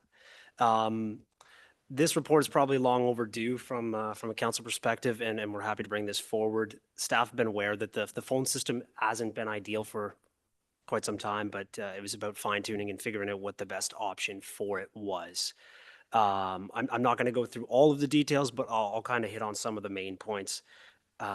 We have gotten some anecdotal feedback from the public over time, concerns about how to use the system, getting lost in the phone tree, concerns about phone calls not being answered, so on and so forth. And what we're looking to do is to try and streamline some of the options that people can choose when they're calling into the municipality, and trying to ensure that we're picking up the phone at a higher rate, or having redundancies built into the phone system rather than it being relied upon one individual or something of that nature. So as you can see in the phone tree right now, there's 10 options. I believe that's far too many, and within those options there's sub options, and within the sub options there's more sub options, and so on and so forth, and it gets very convoluted and confusing for residents, I'm quite certain. And if you look at the data further down, specifically on what options people have selected, there's a number of them that aren't being selected. They're quite honestly there and not being used, and then there's a handful that are within the phone tree that are used quite frequently. So we're just trying to use some of that data to try and mitigate some of those concerns and move it forward into something that's better for resident experience. I do just want to hit on one point. We have used some of the data from the TELUS application that we have currently, and it shows that there's a number of abandoned calls. And in some cases, that doesn't mean that it goes unanswered. Sometimes that could mean somebody hangs up before it reaches somebody, whether that's after a ring, 2 rings, 3 rings, 5 rings. I can't determine that based on it, but it does inflate the data to some degree to state that, that call was abandoned. That doesn't always mean that it went unanswered, or for instance, it could have lost connection within the midst of it. So I do know there is some alarming unanswered rates within there, or abandoned calls within that, but that data isn't completely scrubbed to say all of these were specifically, it rang out 15 times and then went unanswered by staff. So I just wanted to preface with that. I think the report kind of speaks for itself, and then we can, I can answer any questions on it if you. Great, thanks, Nathan. Go ahead, Deputy Mayor Cower. Through you, your worship. Nathan, every time I go in to 99, there's always at least two people, sometimes three. Is it possible just to have somebody pick up the phone, say, hi, Greater Town of Napanee, how can I help you? And actually have them put the person on hold and then transfer them to the department versus trying to go through these queues, which may or may not work. At least somebody has answered the phone and said, hi, how are you today? How can I help you? And that goes a long ways to helping people. We're in the customer service business, and I just don't know what it would take for somebody to pick up the phone, answer it, and then transfer the call. Through your worship, that's something we could certainly do if that's council's wish. I do think that there is some value in having a few options that people could select rather than have a staff member answer and then instantly transfer them to another staff member. And that was kind of the thought process on having a reduced number of options. Because I do certainly agree a number of times people will call in and it's not even an option to be there. But for instance, property taxes, utilities, we get either a number of frequent callers that are the same or people with very specific questions that can be answered. And that would involve another step of a staff member answering, transferring, and then another staff member answering. So that's something we're looking to adjust, but we can certainly look into that. Absolutely. I just feel it's very important for somebody to at least answer the phone once. I mean, if a staff member is busy, it's going to just go to their voicemail, but at least somebody's acknowledged that there is somebody there to pick up the phone. Thank you. Thanks, Deputy Mayor Cower. I'll go to Councilor Pennell and I'll go to Councilor Shank. Thank you, worship. Through you, Nathan, you answered my question on the abandoned. Thank you. But what's the refused? So through your worship, that could be, so especially within the queues, you could have multiple people within it. So say I'm the main option on a queue. If that option, if I refuse that call, it could get pushed to the next person and then to the next person, depending on the number of people in the queue. But if it's fully refused, that would go to voicemail. So the refusals could be inflated by the number of people within a queue, for instance. Okay, how would I go about refusing a call? Do I have to say no, don't answer, or what? Through your worship, yes, you would hit the ignore button as it pops up on your screen, essentially. Okay, thank you.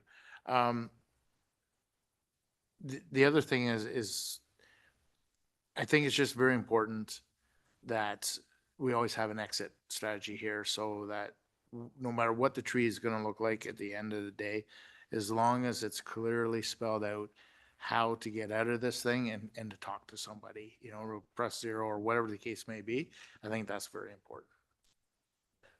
Through your worship, and I wonder if I didn't clarify this when I was speaking to Deputy Mayor Calver there, that option will remain. So there's going to be the the staff recommendation is the 4 options, and then you would have the speak with the staff member as your 5th, essentially. So that regardless of whatever is decided, that would always remain. And that's in there now. You just have to wait through 10 options to get to that point. So fully expect, and that's the most commonly used option currently. Like people want to speak with somebody, and sometimes even if the option is stated, they still hit 0 and say, hey, I want to talk to somebody about property taxes, utilities. So that will always remain, and we wouldn't look to remove that, considering it is the most used option currently. Okay, Thanks. thank you. Thanks, Nathan. I'll go to Councilor Shank, and then Mr. Grant wants to weigh in as well. So any change in the current system is of course good. And so you got to find out what works and what doesn't work. But there's a lot of, how many times have I phoned the town hall? And then I try to get somebody, and of course, hopefully everybody's really busy, so that not everybody can answer all the time. So I give up and I just hang up. You know what I mean? And I know who I'm going after. So you take Joe Blow, that's a customer that's going, okay, this, and this. And a lot of times they'll get frustrated and they'll hit 0 and then nobody answers. That's, which I agree with Brian, what he's saying, is that when you hit 0, all right, because when I see 3,649 abandoned, I'd say 90% of them, because they just got so frustrated, especially you have an aged community and you're going to go through that phone tree. How many times have I said, I don't have time for this. I don't have 10 minutes to find out, see who am I going to get. Forget it. You know what I mean? When I hit 0, nobody answers, forget it, you know? That's a have a nice day, you know? So that's in a customer service delivery business, that when they hit 0, as long as somebody answers, you know what I mean? Somebody's got to have the time, all right, to answer the phone. I don't want to let them go through the phone tree. Anybody that wants to go through the phone tree, great. But if they get frustrated, and then we have a lot of people that just don't want to go through the phone or are not sure who they need to talk to, all right, then they hit 0, that somebody answers. That's all I ask. Yep, thanks. Thanks, Mike. Go ahead, Mr. Grant. And thank you through you, Mr. Mayor. So a couple of things. I think some of the presentations and reports tonight are good opportunities and a prelude to service levels. So these are the kinds of conversations that members of council can expect to have as we start to outline what is the experience you want citizens to have. And then my expectation of staff is they would tell you what does it take to deliver the level of service that you'd be looking for. And by way of example, in terms of someone being there to answer the phone, I know that the customer service representatives have duties in addition to answering the phone. So having someone dedicated or more than one person dedicated if someone's on the phone to answer it would take a certain level of resourcing, and we would be obligated to tell you in order to be able to answer the phone, you know, in person every time, it would take this. And the other thing that I've been talking with the team about, and I know that Nathan is hard at work at this, is also setting the expectation around likely booking appointments and how can people do that? Because I know for a fact if someone were to call me during the day and expect me to be able to pick up the phone at a moment's notice, unless it's you, of course. But if someone's going to call me, I'm otherwise going to be engaged. So it's likely I'm going to have to book an appointment. And I know that the majority of the team is in the same boat. So also setting an expectation that if you'd like to book an appointment, you'd be able to do that. And so I think what I'm hearing from Nathan this evening is a significant improvement on a known challenge. And in the spirit of continuous improvements in this and other areas, I would expect that council will be presented with additional options as we make database decisions. Go ahead, Councillor Hicks. Thank you, Your Worship. Oh, there's so much to unpack here. Okay, so my first thing, I like what you've suggested for reducing. So I'm all good with that. You always have the option to speak with a staff member. Is there, and I think I've asked this question before, is there a shared calendar? So when you're talking about making an appointment, like Mr. Grant just said, so I'm Jane on the front desk. They want to speak to a staff member. Hi, Town of Greater Napanee. How can I help you? Yes, well, I really want to talk to the building inspector. Okay, well, do you have his name? Well, no, I don't, but he's tall with dark hair and he had on a white hat. That doesn't really help.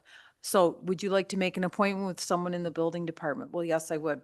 She could go down and look at a calendar and say, well, I've got an opening at 10 o'clock and I will set up a phone appointment for you to have that individual from the building. And if he's not the right guy, he can find out who is. But is there that option with what we're doing at the front desk? There is a way to make this easier so that you're not trying to chase down a staff member to set up an appointment.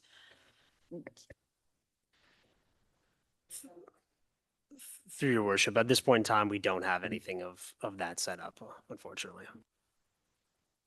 Yep, go ahead, Dan. When we implement this change, because something has to give, so, and you got to start somewhere and move forward. You might have to go left, you might have to go right, but first you got to get started.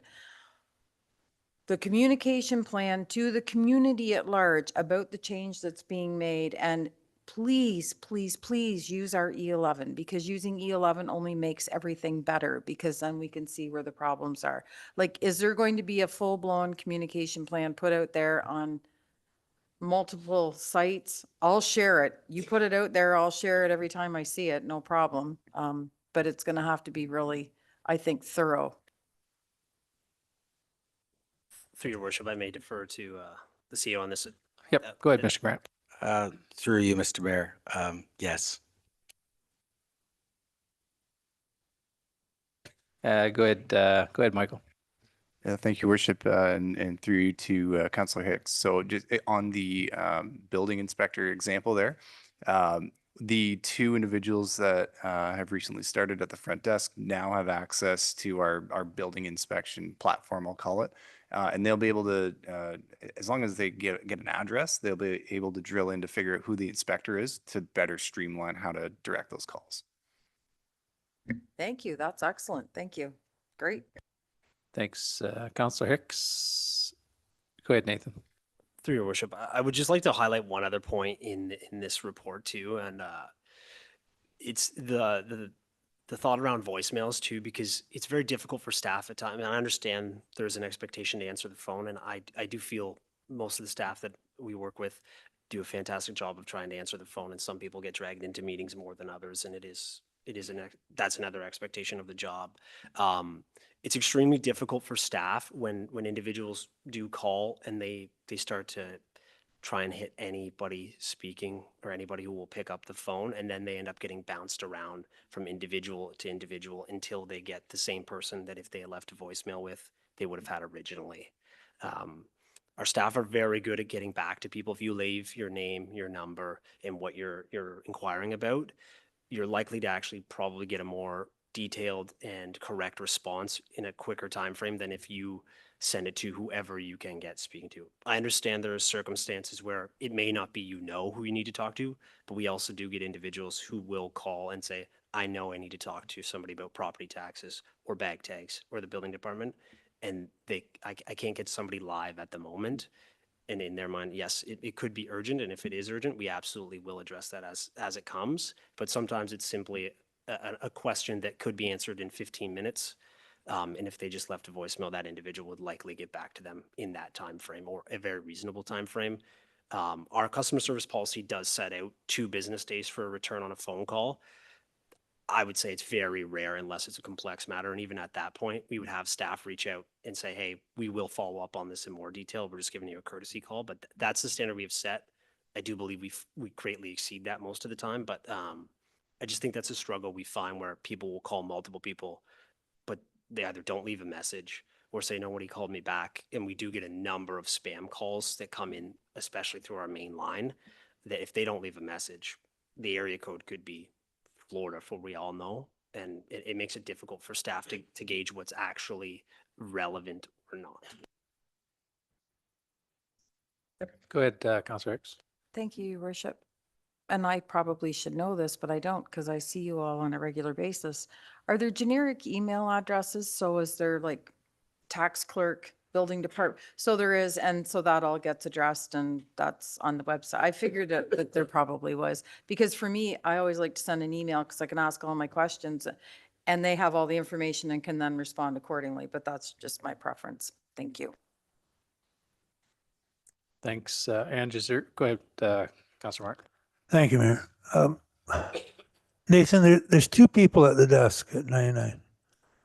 When somebody phones there, it goes first to the tree. Nobody answers it, right? Yes, through your worship. So yeah, and there's one other aspect to this that actually kind of comes back to what Councillor Shank had commented on. You have to press 1 to even enter into the system. We're going to remove that. So if you call, you have to press 1 to basically queue into our system at all. That will be removed. Because I think that actually is a stumbling block from some people. But yes, you enter the tree, then it states your options. So it goes, if you know, when you call in, it says, if you know the extension of the individual you're looking to speak with, please press it now. If not, stay on the line and please listen carefully for our options. Then it goes through options 1 through 10, the 10th being speak with a staff member. At that point, you can press 0 to go to that. And then otherwise you could have pressed one of the options within there. Can I? Yep, go ahead, Bill. It just seems so foreign to me because like even in our real estate office, when I was working in real estate, the phone call would come in, our secretary would answer it. If she was extremely busy with something, she couldn't answer it. Then it would transfer to the answering service. It wouldn't, you wouldn't, there would always be a person if she was available. If not, then it would transfer. Like after 5 rings, say, 4 rings, whatever. And I don't understand why we can't have that type of system there where the majority of the calls could be answered by a live person, which I think most residents want. But those 2 people, what are they doing out there then? If somebody walks in? Sorry, through your worship. So I don't actually know if we could do that where it would automatically queue to a person and then if not, go to the tree after. That's something I'm not aware of, honestly. So I would have to look into that. But we are, with this, it should reduce the number of times that it is going to a voicemail or nobody, or going to that hold option, because they're within the 4 options, there would likely be multiple people within them. And then the 5th is to speak with one of those members who is at the front desk. And then we do have 2 people who back that up. So we technically have 4. It rings sequentially. So it goes 1, 2, 3, 4. On any given day, we likely would have a minimum of 2 people around. So there's a pretty high likelihood that we should have that answered if they select option 0 and say, I don't know who I want to speak with. So the answering machine, or the queue in this instance, is intended to basically say, you know who you want to speak to. You want to speak to property taxes, you want to speak to utilities. It reduces 1 step within that. Otherwise, you press 0 and you speak to a staff member. No offense, but it sounds like an antiquated system to me, because the most important thing is to get a live person at the first. If you can't, then go to a tree, which I know that system exists because we had it in our office. So I just don't So the other part of my question, which nobody answered, what are those 2 people doing behind the desk? Are they just talking to people who come in randomly out of the, like, do they have specific jobs? Yeah, go ahead, Nathan. Through your worship. So there's a number of different tasks, and we have just recently hired both those individuals. So we have adjusted their job duties to some degree as we've been in the building for 2 years. We've kind of seen what works, doesn't work, and kind of tried to change some of the administrative structure in that regard. Some of the stuff they do, so we've added building and planning matters to it. So they're doing some application review and intake and some setup for the building and planning department. They're doing electronic payments, so anything that comes through the bank for property taxes, they're taking those files, downloading. They're doing address updates for property taxes. There's some other odds and sods that they pick up as well as payment processing for people that come in. So obviously, and it's set out in our customer service policy as well, in-person customer service comes first. So obviously that takes priority. If somebody walks in the door and they're both busy, that's when they would transfer to the next person in the queue. But the expectation is if they're not serving a customer, they would pick up the phone. Yes. Thanks for that answer. Appreciate it. Go ahead, Mr. Grant. So thank you through you, Mr. Mayor. And I think one of the things I would differentiate is the difference between a customer service representative and a receptionist. And what I would mean by that is not unlike the discussion we just had with the arena, where doing sort of customer service type duties is an add-on to an already existing full-time job. The customer service representatives have a number of duties, and among them is answering the phone. And when in the new year, when we discuss service levels, if there is a desire for council to say, look, like, the service we want to provide is when somebody calls, they pick up the phone. We would take into account things like, well, how many calls do we get in? What is the likelihood that the person answering the phone will receive 1 or 2 more phone calls while they're on the phone? What would be the resourcing required to be able to have like first or second ring pickup for a live person? We could certainly bring that back. I would say confidently, I don't think we're the way we're designed and staffed at the moment, that we would be able to guarantee, first person pickup if they are already on the phone dealing with a customer or engaged in banking, that sort of thing. But we can, if it is the will of council to look for that level of reception, we could certainly tell you what that would take, either in resourcing or reduction of duties in other areas. Yep. Thank you, Mr. Grant. Go ahead, Councilor Shank. So the way I look at it is that we had staff at the arena in here at the town hall. You had public utility, you had how much frontline staff that were answering, you know, when you wanted to buy bag tags, they came here, you know what I mean? All the other stuff that was here. Then you went ahead and then you went to public utilities, you had that, you had your bill. So how many frontline staff? And you take all that frontline staff and now you're down to 2. So you took all that information, that all that other frontline staff and all the other different locations, now 2 people are doing it. And you come there to the tax time, you know what I mean? And it's a stressful job dealing with customers all day. How they do it, I don't know. But all I'm saying is that I look at it as a business point of view, how many employees were doing that same job and how many are actually doing it now. So I think the girls are really doing a fantastic job. It's just that the phone tree is that, and I wish there wouldn't be so many 5 extension 5355, because that individual is number 2. And when you got a grandpa's going, well, I'm hitting the last name, but that isn't the person that you want. You have to hit the second option. And I hate ever referring somebody as the second option. So the point is there's certain, no line's perfect, but as long as you're doing a review after a couple of months, you're going to look into it. All right. See what works, what doesn't work. Less abandoned calls, maybe a better customer service when they have the time to do that. So when you're phoning in and then you don't get it, then you can get somebody and they can do that thing. And what Michael's doing also with the building department, that they're having that information also. It's just always steering the ship and trying to make it as efficient as possible.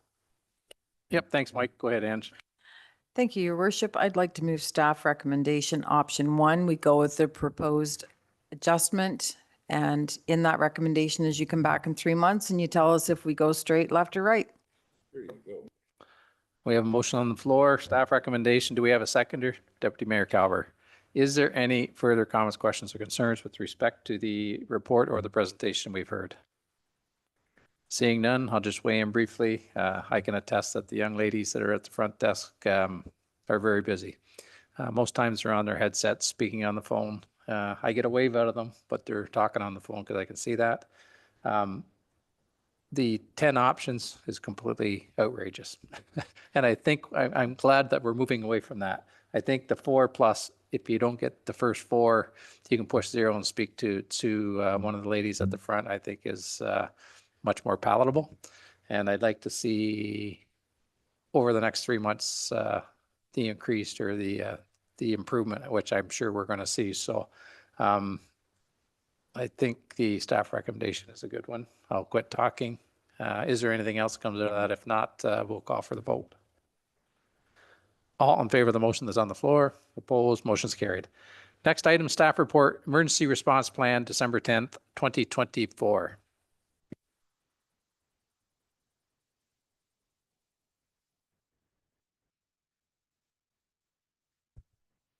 And whenever you're ready, Aaron, the floor will be yours. Through you, Worship, in respect for everyone's time, I'll keep this brief. The report you have in front of you is one piece in several pieces that are required under the Emergency Management and Civil Protection Act as part of our annual compliance. This one specifically speaks to our requirement to review and, if necessary, make revisions to the plan.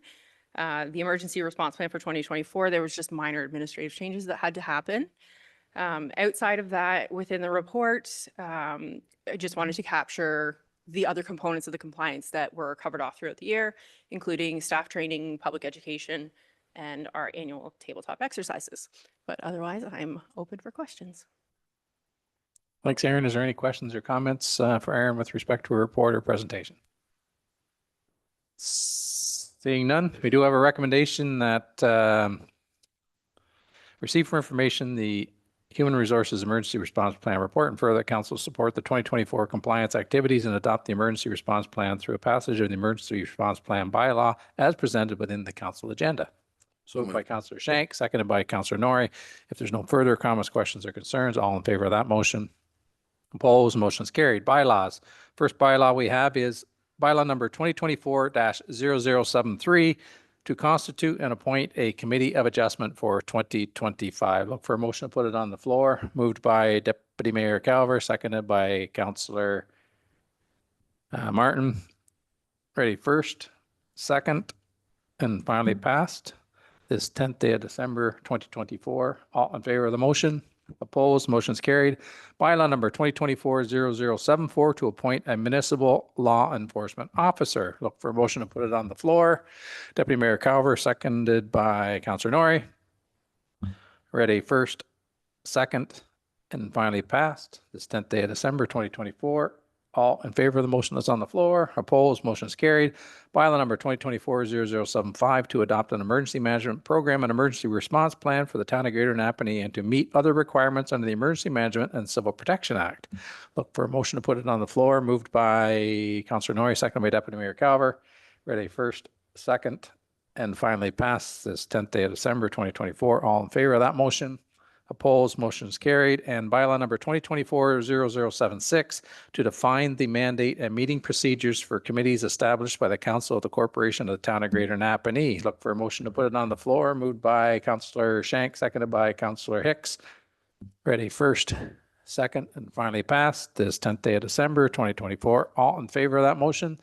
Opposed? Motion is carried. Information reports from members. Do any of the members of council have any information reports with respect to their committees or meetings or anything that they've done over the past couple of weeks? Seeing none. Inquiries. Are there any inquiries that any members of council have that they can task staff with respect to anything that's on their agenda? Seeing none, the only thing I have, Mr. Grant, if I could task you with this, is recently we got some really good news from the OPP with respect to a rebate or some relief with respect to our billing process. I know that we've applied or asked for a couple of delegations with a number of ministers at the Roma conference. I'm not 100% certain that we still need those. But if you could bring back a report as to whether, after reviewing the relief that we got and the information that we've received from the Solicitor General with respect to them going to look at, I guess, or examine the billing process going into 2025, it may be able to spring up some time for a minister for something else. But if you could maybe bring something back to us and let us know.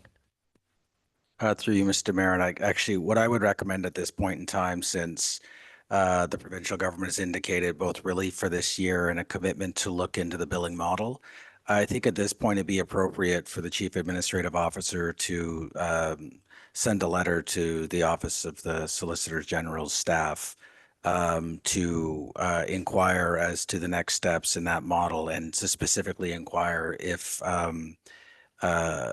service to provincial jails is going to be part of that review.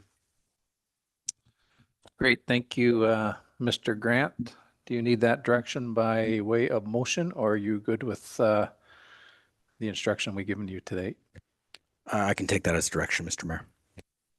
Great. And obviously you'll let us know what that response will be.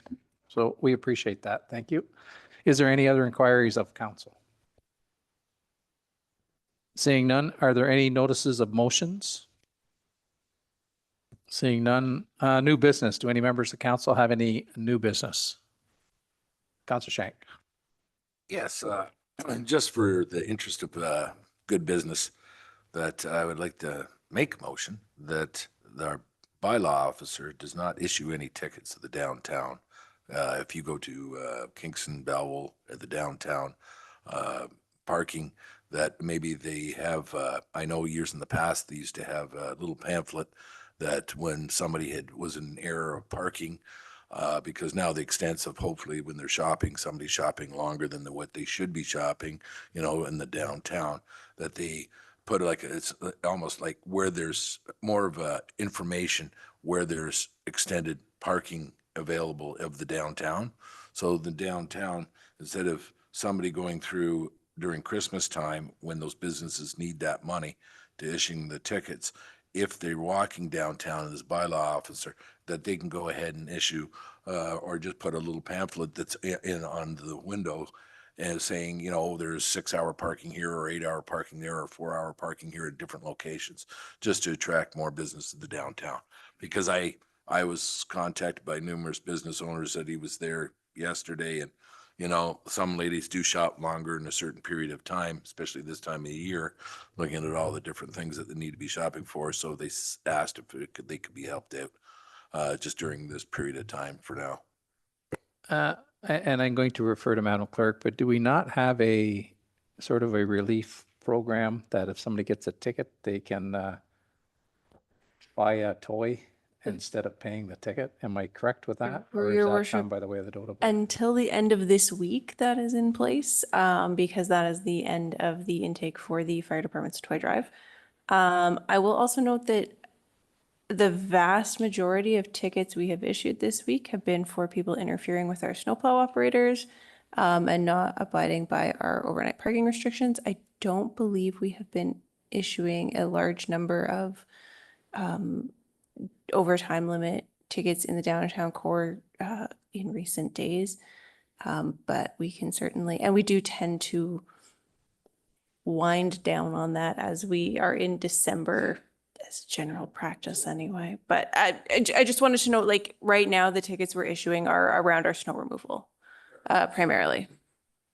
Go ahead, Councilor Shank. I have no problem if it's snow removal, but all I'm saying is from the phone calls that I have received, all right, that if they were getting a ticket for shopping because they were an extended period of time, that those individuals, all right, be granted.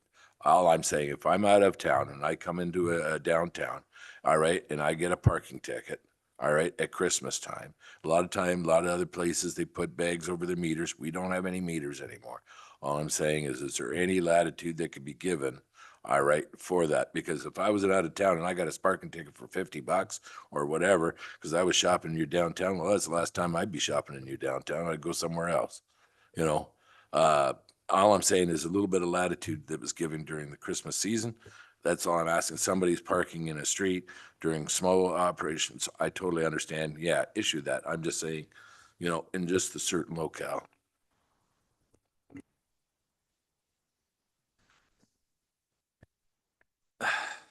Madam Clerk, I'm going to look. Our bylaw enforcement officers have the ability to use discretion. Am I correct there? I guess is where I'll start. Through your worship, you are correct that they do have the authority to issue discretion. I was also going to say new business is generally for items that are time sensitive. I suppose this is our last meeting before the Christmas season, so this would be fairly time sensitive if council wanted to give this direction by way of motion. To direct that we do extend some grace for downtown time limit shopping, time limited parking restrictions in the downtown area for the Christmas shopping season. Given that this is our last opportunity to do that, I think it would be appropriate to do by way of motion under new business if 2/3 of council agrees that they would like to consider that tonight. Thank you, Madam Clerk. So if Councillor Shank wants to or wishes to make a motion with respect to some discretion, we would need 2/3 of the vote to entertain the motion. Am I correct there? Through your worship, that's correct. Just given that this is a new item of business with no prior discussion or reports to council. Councillor Shank, I guess the ball is in your court. No, I make that motion. I already said I'll make the motion to that, you know, at the discretion of the, we'll word it that way so it's a little bit palatable. So you have to give them the latitude that somebody's parking, you know, because of winter removal. But I'm saying if somebody's shopping in the downtown, you know what I mean, have a little bit of latitude if somebody's, you know, I'm not saying if somebody's parking with a unhandicapped parking spot, you know, in front of the Royal Bank. All I'm saying is if somebody's shopping and he's over that certain time limit, they'll give a whole lot of latitude there. So I don't know if you want to do it one way, but all I'm saying is that's how I'm saying, hey, I don't live in town. I'm just trying to help you guys. I guess we should be quite cautious in adjusting our bylaw enforcement over the course of a time right now.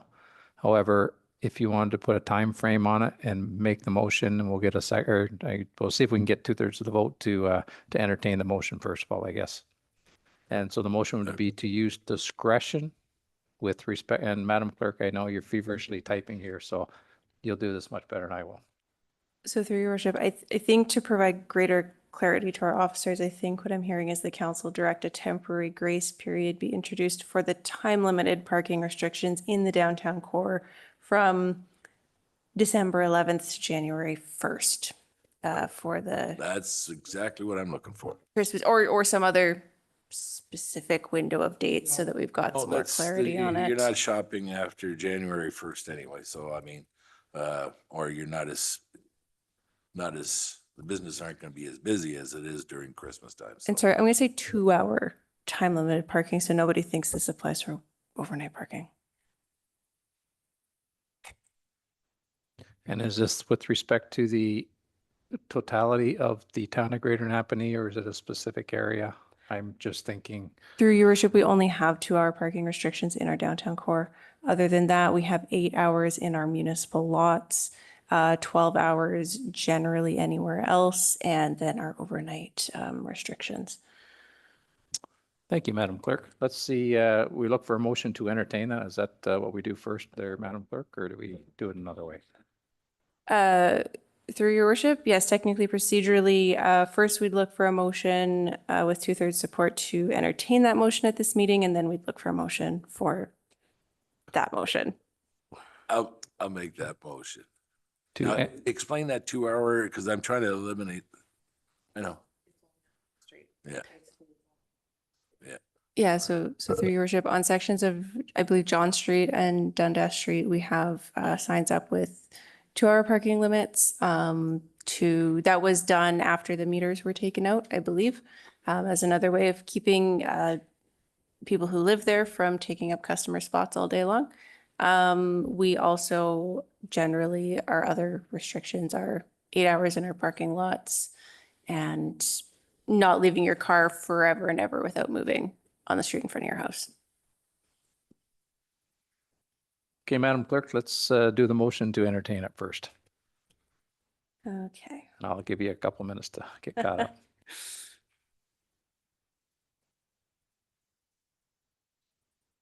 So through your worship, I believe the first motion would be that council consider a motion as new business at this meeting, and that one will need 2/3 support. Moved by Councillor Hicks, seconded by Councillor Shank. We all know what the first motion is to entertain the second motion. Councillor Hicks? That's. I'll entertain the second motion, your worship. No, we're Or going to I'll call move it. for a vote. We got a motion on the floor. We're going to call for a vote to see if we're going to entertain the second one. I just want to make sure everybody's sure as to what we're voting on first. All in favor of the motion that's on the floor? Opposed? I believe it was 4-2. Sorry, let's, all in favor of the motion that's on the floor. Councillor Shank, Councillor Hicks, Councillor Norrie, and Councillor Martin. And opposed, Councillor or Deputy Mayor Calver and Councillor Pennell. That gives us You 4-2. vote, it still goes. If you're in favor, you have to vote. So I have to vote because it has to be 5. Yes. Okay. I will entertain the second motion to see where it goes. Next up, we get the second motion, which is? Sorry, through your worship, the second motion is the council direct a temporary grace period be introduced for the 2-hour time limited parking restrictions in the downtown core from December 11th to January 1st for the Christmas shopping season. Moved by Councillor Shank, seconded by Councillor Martin. Is there any further comments, questions, or concerns? Councillor Pennell, and then Councillor Hicks. Thank you, Worship. What happens to the bylaw that we have in place, tickets for toys for tickets?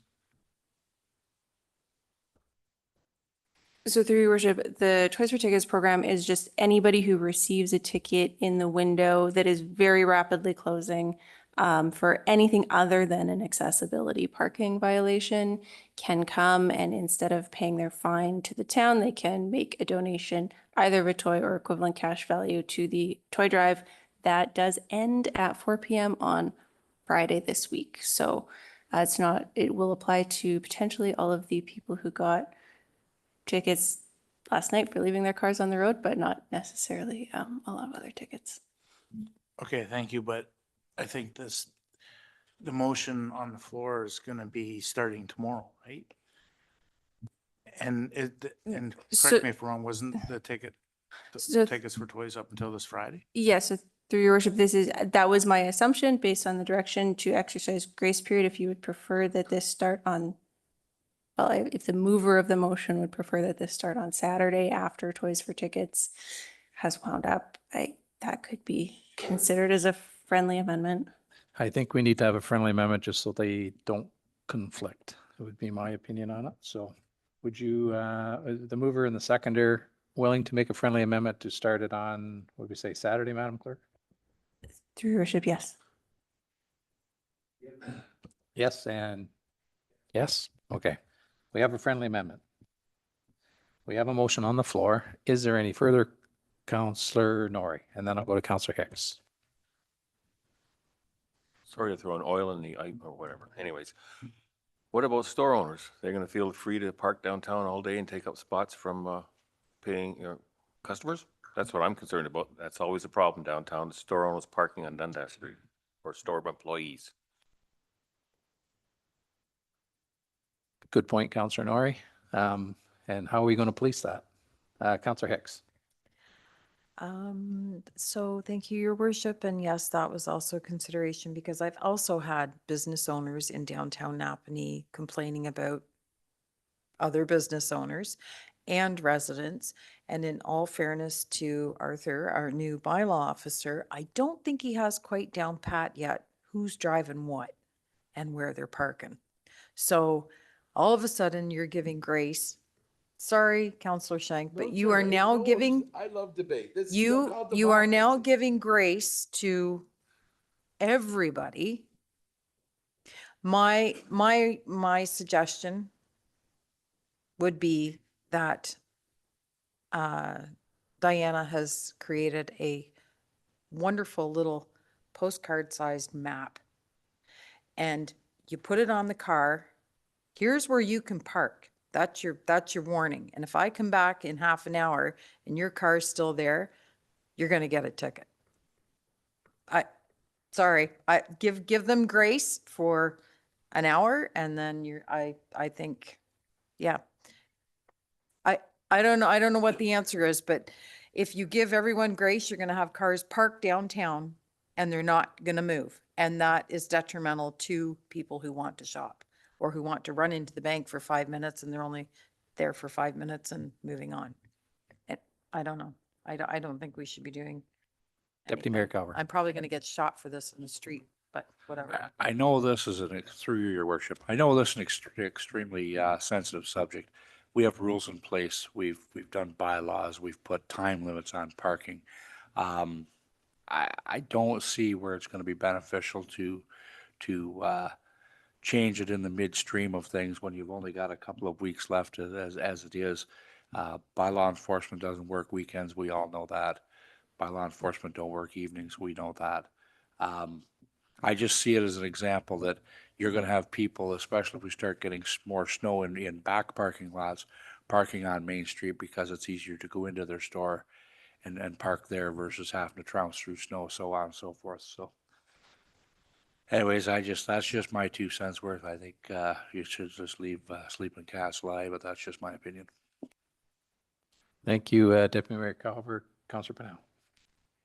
Thank you, Worship. I just feel that if somebody comes into town, whether they're from out of town or if they're local people, there's signs up that says 2-hour parking. And if they are shopping downtown and they leave within the 2 hours and don't get the ticket, somebody else is going to fill that spot, and those people are going to have the opportunity to shop. So I'm not quite sure that it's going to have the effect of what people are saying that it does. So I say stick with the rules and go with that. Councillor Martin.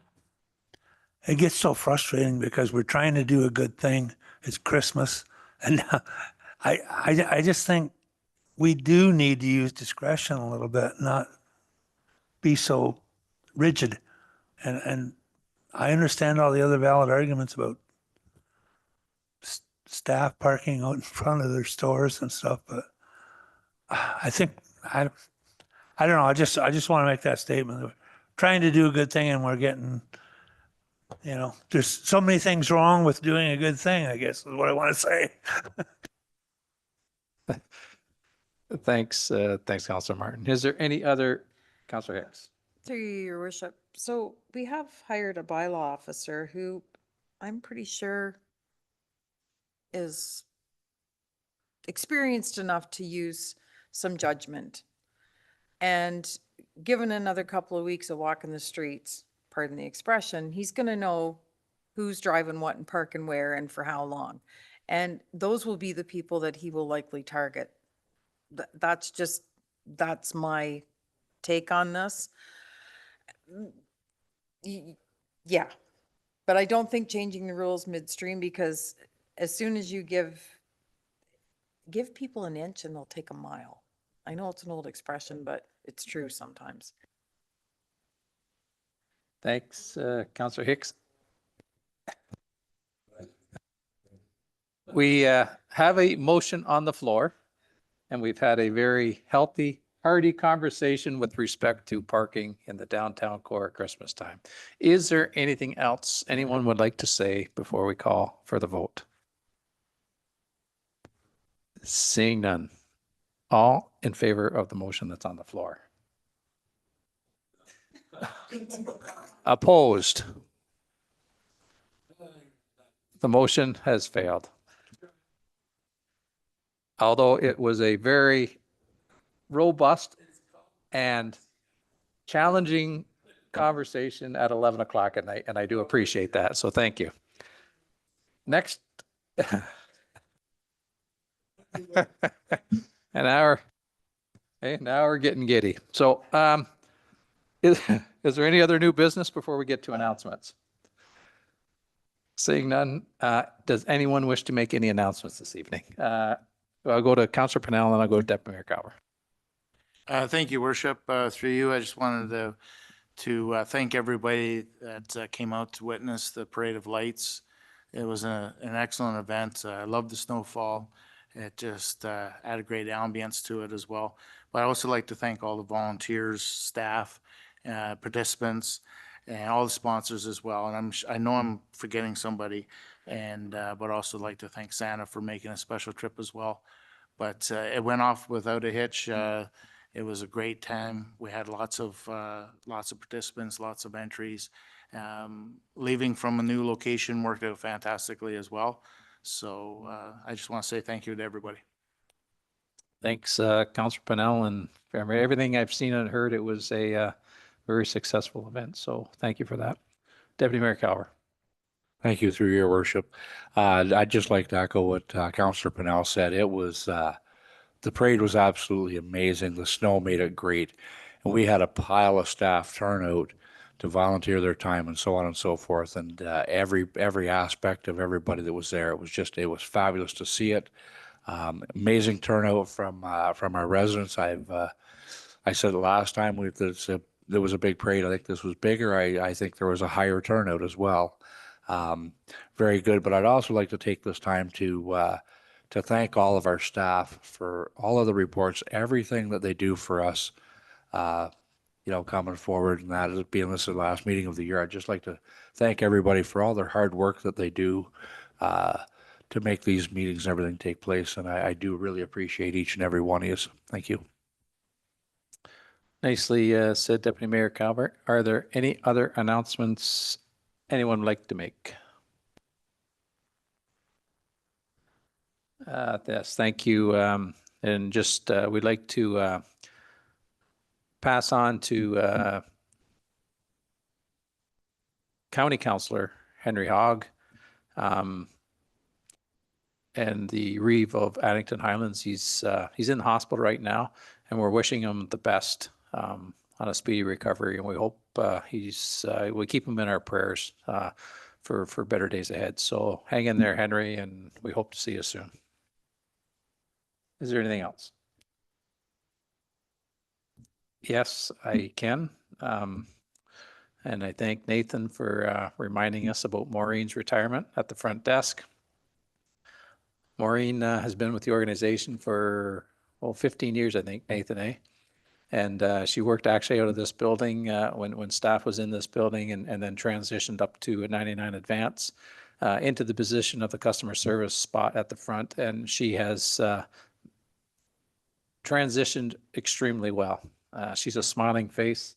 She kind of jabs me every time I go in there, and it's always refreshing to walk into the building and say hi. And a lot of times she keeps me honest when I go in there. So congratulations, Maureen. I know that you've got, I think it was 5 days this morning, so it's down to 4. And we wish you all the best in retirement. And I know that many of the conversations that we've had, you're going to do extremely well in the best job that you ever had, called retirement. So congratulations, and I'm sure we'll see you between now and the end of the week. Is there anything else? Councillor Hicks. Thank you, Your Worship, and I'm sure there's lots of people still watching, but this Friday night is the late night shopping party in downtown Napanee, running from 4 till 8. And I really encourage everyone to come out and support your local small businesses, because if ever there was a time they needed it, it is now. Thanks. Thanks, Councillor Hicks. Is there anything else before we move on to the CAO's remarks? Seeing none, go ahead, Mr. Grant. Do you have any remarks you'd like to add? Thank you, Mr. Mayor. I think I would just reiterate the words of the Deputy Mayor, and to thank the team for their efforts over my time here and the entire year. I know that everyone is working hard and digging in deep to go through budget and bring forward reports and do their regular duties. And, I'm more than impressed that they go above and beyond, and I'm grateful. Thank you, Mr. Grant. We appreciate that. Next up is the forward calendar. We've all had an opportunity to look at the forward calendar, as well as the council resolution tracker. Is there anything in those two documents that anyone would like to mention or bring our attention to, or have a conversation about? Councillor Hicks. Just quickly, Your Worship, thank you, Madam Clerk, for the Excel format, and I have been going through it, and I will have comments in the new year. Thank you. Thank you, Councillor Hicks. We'll look for a motion to confirm the proceedings of the Town of Greater Napanee for the 10th day of December 2024. Motion to put it on the floor in 3 readings. Moved by Councillor Shank, seconded by Councillor Hicks. Ready first, second, and finally passed this 10th day of December 2024. And just before we adjourn, I would like to wish everybody in the Town of Greater Napanee, seeing as this is our last meeting before Christmas, an extremely very, very Merry Christmas. Thank you for your support, and we hope that you have a joyous Christmas, a fun Christmas, and we'll hope to see you in the new year. So have a good holiday season, and thanks for the support that you've given staff and council. Having said that, we'll look for a motion to adjourn. Moved by Deputy Mayor Calver, second by Councillor Martin. If there's no further comments, questions, or concerns, all in favor of that motion? Opposed? Motion's carried. Thanks, folks. We'll see you in 2025.